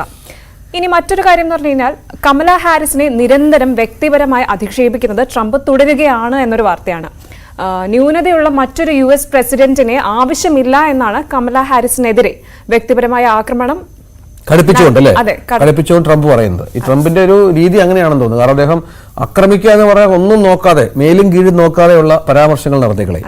CNN ചാനലിന് കമല ഹാരിസ് ഈ അടുത്തിടയ്ക്ക് ഒരു അഭിമുഖം നൽകിയിരുന്നതിന് തൊട്ട് പിന്നാലെയാണ് ട്രംപിന്റെ ഈ ഒരു വ്യക്തിപരമായ അധിക്ഷേപം ഉണ്ടായിരിക്കുന്നത്. ഏതായാലും അമേരിക്കൻ പ്രസിഡന്റ് തെരഞ്ഞെടുപ്പ് അതിന്റെ വീറും വാശിയിൽ നടക്കുകയാണ്. ആദ്യം ഈ കമല ഹാരിസ് വരുന്നതിന് മുമ്പ് ട്രംപിനായിരുന്നു കുറച്ചുകൂടെ സാധ്യതകൾ. ജോ ബൈഡനുമായി ബന്ധപ്പെട്ട ആരോഗ്യ പ്രശ്നങ്ങളൊക്കെ അമേരിക്കൻ ജനത കാര്യമായി തന്നെ എടുത്തത്. പക്ഷേ ട്രംപ് ഈ കമല ഹാരിസ് വന്നതിന് ശേഷം ഒരു മാറിയിരിക്കുന്നു. ഇനി അതേസമയം പാകിസ്ഥാനിൽ 4 എംപോക്സ് കേസുകൾ കൂടി സ്ഥിരീകരിച്ചിട്ടുണ്ട്. ഈ എംപോക്സ് കേസുകൾ എന്ന് പറയുന്നത് കുട്ടികൾ, ഗർഭിണികൾ, അതുപോലെ റെസിസ്റ്റൻസ് പ്രതിരോധ ശേഷി കുറഞ്ഞ ആളുകൾ എന്നിവരിലാണ് സാധാരണയായി എംപോക്സ് ജീവന് അപകടമാകുന്ന രീതിയിൽ കണ്ടുവരുന്നത്. ഇനി കോങ്കോയിലെ കേസുകൾ സമീപ രാജ്യങ്ങളിലും വ്യാപിച്ചതിനെ തുടർന്ന് ആഫ്രിക്കയിലെ പോക്സ് പൊട്ടിത്തെറിയെക്കുറിച്ച് ലോകാരോഗ്യ സംഘടന കഴിഞ്ഞ മാസം മുന്നറിയിപ്പ് നൽകിയിരുന്നതുമാണ്. ഏതായാലും എംപോക്സ് ഒരു ലോകാരോഗ്യ സംഘടന അടക്കം ആശങ്കയിലാക്കിയിട്ടുണ്ട്. ഒരുപാട് കാര്യങ്ങൾ, ഒരുപാട് പ്രതിരോധ നടപടികൾ ഇതുമായി ബന്ധപ്പെട്ട് ആരംഭിച്ചിട്ടുമുണ്ട്. മറ്റു ചില വാർത്തകളിലേക്ക് കൂടി എന്ന് പോകണം. നിമിഷ നേരം കൊണ്ട് ഒരു കൗതുക രസമുള്ള ഒരു വാർത്തയാണ്. ചിത്രകാരനെ കുറിച്ചാണ്. ഏറെ ചിത്രകാരന്മാർ നമുക്കറിയാം, ഒരുപാട് കഴിവുള്ള ആളുകൾ നമുക്ക് നമ്മുടെ ചുറ്റുമുണ്ട്. അവരെയൊക്കെ നമ്മൾ ഇത്തരം ആളുകൾക്ക് അവരെ നമ്മളൊന്ന് എക്സ്പോസ് ചെയ്യുക എന്ന് പറയുന്നത് വളരെ പ്രധാനമാണ്. അത്തരത്തിലൊരാളാണ് നിമിഷ നേരം കൊണ്ട് ആളുകളുടെ മുഖം ക്യാൻവാസിലേക്ക് പകർത്തുന്ന ഒരു ചിത്രകാരനാണ്. കാസർഗോഡ് ചീമേനി ചെമ്പ്രക്കാനം ചിത്രശില്പ കലാ അക്കാദമിയിലെ നടന്ന ജോബിയുടെ കലാപ്രകടനം അത് വളരെ പ്രധാനമാണ്. ജോബി അതുല്യ കലാകാരനാണ്. ജോബിയുടെ ആ പ്രകടനത്തിലേക്ക്. ചെമ്പ്രക്കാനം ചിത്രകലാ അക്കാദമിയിൽ വിദ്യാർത്ഥികൾക്ക് ക്ലാസ് എടുക്കാൻ എത്തിയതായിരുന്നു ജോബി തൃശൂർ. വിദ്യാർത്ഥികൾക്ക് പോർട്രേറ്റ് ചിത്രരചനയിൽ ക്ലാസ് എടുത്ത ശേഷമായിരുന്നു ചിത്രകാരന്റെ പ്രകടനം. സമാപന ചടങ്ങിൽ മുഖ്യാതിഥിയായി എത്തിയ മുൻ MP P കരുണാകരനെയായിരുന്നു ആദ്യം ക്യാൻവാസിലേക്ക് പകർത്തിയത്. തുടർന്ന് രക്ഷിതാക്കളെയും വിദ്യാർത്ഥികളെയും ഒന്നിനു പുറകെ ഒന്നായി നിർത്താതെ വരച്ചു തീർത്തു. 3-4 മിനിറ്റ് കൊണ്ടായിരുന്നു ഓരോ ചിത്രങ്ങളും പൂർത്തിയാക്കിയത്. ഓരോ ചിത്രങ്ങൾ വരച്ചു തീരുമ്പോഴും കാഴ്ചക്കാർക്ക് കൗതുകം. 20 വർഷത്തോളമായി ദുബായ് എക്സ്പോയിൽ രേഖ പോർട്രേറ്റ് ചിത്രകാരനാണ് ജോബി. ലോകത്തെമ്പാടുമുള്ള 100 കണക്കിന് വിനോദസഞ്ചാരികളുടെ ലൈവ് പെൻസിൽ പോർട്രേറ്റുകൾ വരച്ചു നൽകിയിട്ടുണ്ട്. ഏറ്റവും ചെറിയ സമയത്തിൽ ഏറ്റവും മികച്ച രേഖാമുഖചിത്രങ്ങൾ വരയ്ക്കാൻ സാധിച്ചാൽ വലിയ സാധ്യതകളുണ്ടെന്ന് ജോബി പറയുന്നു. ചടങ്ങിൽ ചിത്രശില്പകലയിൽ കേന്ദ്ര ഗവൺമെന്റിന്റെ ടാലന്റ് റിസോഴ്സ് സ്കോളർഷിപ്പ് അവാർഡ് നേടിയ കേരളത്തിലെ വിദ്യാർത്ഥികളെ അനുമോദിച്ചു. ന്യൂസ് 18 ചെറുവത്തൂർ. രഞ്ജിത്തേട്ടാ, ജിമ്മിൽ പോകുന്നതിനെ കുറിച്ച് എന്താണ് അഭിപ്രായം? ജിമ്മിന് രാവിലെ സമയം ഉണ്ടെങ്കിൽ പോകാം. നമുക്ക് സമയമില്ലാത്തതാണ് പ്രശ്നം. രാവിലെ ഡ്യൂട്ടിക്ക് വരണം പല ദിവസങ്ങളിലും. ഇത് ജിമ്മിലൊക്കെ പോയി രാവിലെ തന്നെ പോകണമെന്നില്ല, വൈകിട്ട് വേണമെങ്കിൽ പോകാം. ജിമ്മിൽ പോയാൽ തുടർച്ചയായിട്ട് ഇത് പോകണം, അല്ലാതെ നമ്മൾ ഇടയ്ക്കിടയ്ക്ക് പോയിട്ട് കാര്യമില്ല. അപ്പം അങ്ങനെ ഒരു വ്യത്യസ്തമായ വാർത്തയാണ് നമുക്കിനി. തൃശൂർ അരിമ്പൂരിൽ നിർമ്മാണ തൊഴിലാളിയായ പശ്ചിമ ബംഗാൾ സ്വദേശി സാമ്രാട്ട് ഘോഷ് തൊഴിലിനൊപ്പം ശരീര സൗന്ദര്യം കൂടി ശ്രദ്ധിച്ചാണ് മുന്നോട്ട് പോകുന്നത്. മിസ്റ്റർ തൃശൂർ, മിസ്റ്റർ കേരള പട്ടം വരെ നേടിയ ആളാണ് ഈ സാമ്രാട്ട്. കേരളത്തോടുള്ള ഇഷ്ടം മൂലം തുടർന്നും ഇവിടെ കഴിയാനാണ് സാമ്രാട്ടിന് ഇഷ്ടം. ശരി, അന്യ സംസ്ഥാനക്കാരനായ ഒരു ജിമ്മാണല്ലേ? അതെ, ജിമ്മൻ. വാർത്തയാണ് അതിലേക്ക്. അമ്പൂരിയിലേക്ക് 5 വർഷം മുമ്പ് കെട്ടിടം പണികൾക്കായി എത്തിയതാണ് വെസ്റ്റ് ബംഗാളിലെ മുർഷിദാബാദ് സ്വദേശിയായ സാമ്രാട്ട് ഘോഷ്. കുന്നത്തങ്ങാടിയിലാണ് താമസം. ജോലിക്കിടയിൽ ശരീര സൗന്ദര്യം സംരക്ഷിക്കാനും യുവാവ് കഠിന ശ്രമം നടത്തി. പ്രദേശത്തുള്ള ജിമ്മിൽ ചേർന്നു. ട്രെയിനർ അഖിലിന്റെ നേതൃത്വത്തിൽ ചിട്ടയായ പരിശീലനം. ജോലി സമയത്തെ ഇടവേളകൾ ഇതിനായി ഉപയോഗിച്ചു. കാപ്പ അസോസിയേഷന്റെ നേതൃത്വത്തിൽ നടന്ന ബോഡി ബിൽഡിംഗ് മത്സരങ്ങളിൽ 65 കിലോ സബ് ജൂനിയർ വിഭാഗത്തിൽ സാമ്രാട്ട് ഘോഷ് മിസ്റ്റർ തൃശൂർ കരസ്ഥമാക്കി. സൗത്ത് ഇന്ത്യയിൽ നടന്ന സബ് ജൂനിയർ ബോഡി ബിൽഡിംഗ് മത്സരത്തിൽ സെക്കൻഡ് റണ്ണറപ്പും സാമ്രാട്ടായിരുന്നു. മിസ്റ്റർ ഇന്ത്യ മത്സരത്തിൽ പങ്കെടുക്കാനുള്ള തയ്യാറെടുപ്പും ഇദ്ദേഹം തുടങ്ങിക്കഴിഞ്ഞു. ഇതിനിടയിൽ സാമ്രാട്ട് ഘോഷ് നിർമ്മാണ ജോലിക്ക് പോകുന്നുണ്ട്. സ്വന്തം നാട്ടിൽ 300 രൂപ മാത്രമായിരുന്നു ഒരു ദിവസത്തെ വേതനമെന്ന് സാമ്രാട്ട് പറയുന്നു. ഇവിടെ 1000 രൂപയാണ് കൂലി. മാന്യമായ ശമ്പളം സമ്പാദ്യമാക്കിയും ശരീര സൗന്ദര്യം സംരക്ഷിച്ച് അംഗീകാരം നേടിയും മനം നിറഞ്ഞു നിൽക്കുന്ന സാമ്രാട്ട് ഘോഷിന് സ്വദേശത്തേക്ക് മടങ്ങാൻ ഇനി താൽപ്പര്യമില്ല. കേരളം വിട്ടു പോകാൻ താൽപ്പര്യമില്ലെന്ന് സാമ്രാട്ട് പറയുന്നു. ന്യൂസ് 18 തൃശൂർ. ഈ സ്കൂളുകളിലൊക്കെ ഉണ്ടായ വലിയൊരു വ്യത്യാസം കൃഷ്ണന്തു, ഈ ക്ലബ്ബുകളുടെ രൂപീകരണം. അവർക്ക് സ്കൂളിലൊക്കെ പല തരത്തിലുള്ള ക്ലബ്ബുകളുണ്ട്. പരിസ്ഥിതി ക്ലബ്ബുകളുണ്ട്, ഈ പറഞ്ഞ പോലെ മ്യൂസിക് ക്ലബ്ബുകൾ രൂപീകരിക്കപ്പെട്ടിട്ടുണ്ട്, ഹിസ്റ്ററി ക്ലബ്ബുണ്ട്. ഈ ക്ലബ്ബുകൾ സ്കൂളുകളിലെ കുട്ടികളെ വലിയ തോതിൽ അതെ സഹായിക്കുന്നുണ്ട്. നേരത്തെ ഇത്തരം സംവിധാനങ്ങളും ഇല്ലായിരുന്നു, പക്ഷേ ഇപ്പോൾ കുറച്ച് ഉണ്ടായിരുന്നു അല്ലേ? അത് അടുത്ത സമയത്തായിരിക്കും പാസ് ഇറങ്ങിയത്. അപ്പോൾ ഞങ്ങളൊക്കെ പഠിക്കുന്ന കാലത്ത് കണ്ടിട്ടില്ല. അപ്പോൾ നമുക്ക് അത്തരത്തിലൊരു വാർത്തയിലേക്ക് പോകാം. സ്കൂളുകളിൽ കുട്ടികളുടെ പഠനത്തിന് സഹായകരമായ നിരവധി ക്ലബ്ബുകൾ പ്രവർത്തിക്കാറുണ്ട്. കൃഷിക്കൂട്ടം, പരിസ്ഥിതി ക്ലബ്ബ്, സയൻസ് ക്ലബ്ബ്, ആർട്സ് ക്ലബ്ബുകൾ, സ്പോർട്സ് ക്ലബ്ബുകൾ തുടങ്ങി നിരവധി കൂട്ടായ്മകളുണ്ട്. അതിൽ നിന്നെല്ലാം വ്യത്യസ്തമായി കുട്ടികളുടെ പുതിയൊരു പ്രകൃതി പഠന ശാഖയാണ് ലാ പ്ലാന്റ്. ഇടുക്കി വാഴത്തോപ്പ് പഞ്ചായത്തിലെ കരിമ്പൻ മണിപ്പാറ സ്കൂളിലാണ് കുട്ടികളുടെയും അധ്യാപകരുടെയും നേതൃത്വത്തിൽ ലാ പ്ലാന്റ് ഒരുക്കിയത്. ചിത്രശലഭങ്ങളെ ആകർഷിക്കുന്നതിനായി കുട്ടികളുടെയും അധ്യാപകരുടെയും നേതൃത്വത്തിൽ കരിമ്പൻ മണിപ്പാറ സെന്റ് മേരീസ് UP സ്കൂളിൽ ഒരുക്കിയ ശലഭോദ്യാനമാണ് ഈ കാണുന്നത്. വ്യത്യസ്തമായ നിരവധി ശലഭങ്ങൾ ഈ ഉദ്യാനത്തിൽ എപ്പോഴുമുണ്ട്. മഞ്ഞപ്പാപ്പാത്തി, ഗരുഡശലഭം, നീലക്കടുവ, കൃഷ്ണശലഭം, അരളിശലഭം എന്നിങ്ങനെ പലതരം ചിത്രശലഭങ്ങൾ കുട്ടികളുടെ ഈ ശലഭോദ്യാനത്തിലെത്തും. സ്കൂളിലെ ശലഭ ക്ലബാണ് ഇതിൽ. ഇവിടെ കുറേയധികം ശലഭങ്ങളുണ്ട്. അവ മഞ്ഞപ്പാപ്പാത്തി, നീലക്കടുവ, അങ്ങനെ വളരെയധികം ശലഭങ്ങൾ നിറഞ്ഞൊരു ശലഭോദ്യാനമാണ് ഇത്. ഇവിടെ പൂമ്പാത്തികളെ ആകർഷിക്കാൻ വേണ്ടി തന്നെ കൃഷ്ണകിരീടം, പേരേലി, വാടാമല്ലി, രാജമല്ല, ചെമ്പരത്തി, സൂര്യകാന്തി, കിളിക്കിച്ചെടി, ആവണിക്ക് എന്നിങ്ങനെ പല വിധത്തിലുള്ള ചെടികളുണ്ട്. ശലഭങ്ങളെ ഏറ്റവും എളുപ്പത്തിൽ ആകർഷിക്കുന്ന ചില പ്രത്യേകതരം ചെടികളാണ് ഇവിടെ നട്ടുവളർത്തിയിട്ടുള്ളത്. മനോഹരമായ കാഴ്ചയായിരുന്നു. നമുക്കിനി ഒരാളുടെ ബർത്ത്ഡേയിലേക്ക് പോകണം. വിനയ വിപിൻ, ഹാപ്പി ബർത്ത്ഡേ വിനയ. Very happy birthday. Very very happy birthday വിനയ വിപിന്റെ സുന്ദരി കുട്ടിയുടെ പിറന്നാളാണെന്ന്. എല്ലാ ആശംസകളും വിനയക്ക് നേരിടുന്നു. വിനയ തത്സമയമുണ്ടോ? വിനയ ഹാപ്പി ബർത്ത്ഡേ. സുന്ദരിയായിട്ടിരിക്കുന്നല്ലേ രാവിലെ? ഹാപ്പി ബർത്ത്ഡേ വിനയക്കുട്ടി. ആ കേൾക്കാമോ? ഞങ്ങൾ സംസാരിക്കുന്നത് കേൾക്കാമോ? എന്താ ഇന്ന് പിറന്നാളായിട്ട് എന്താ പരിപാടി? സ്കൂളിൽ പോകാൻ റെഡി ആയിരിക്കാം. യൂണിഫോമിലല്ല അല്ലേ? ഇത് ആരാ വാങ്ങി തന്നെ ഡ്രസ്? ഓ ശരി. അച്ഛനും അമ്മയൊക്കെ അടുത്തുണ്ടോ? ഏത് ക്ലാസ്സിലാണ് വിനയ?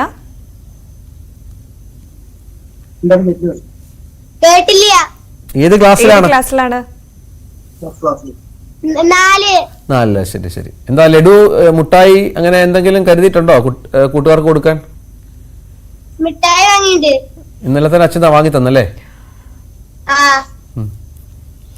അപ്പൊ ശരി, ഒരിക്കൽ കൂടി ഹാപ്പി ബർത്ത്ഡേ, എല്ലാ ആശംസകളും.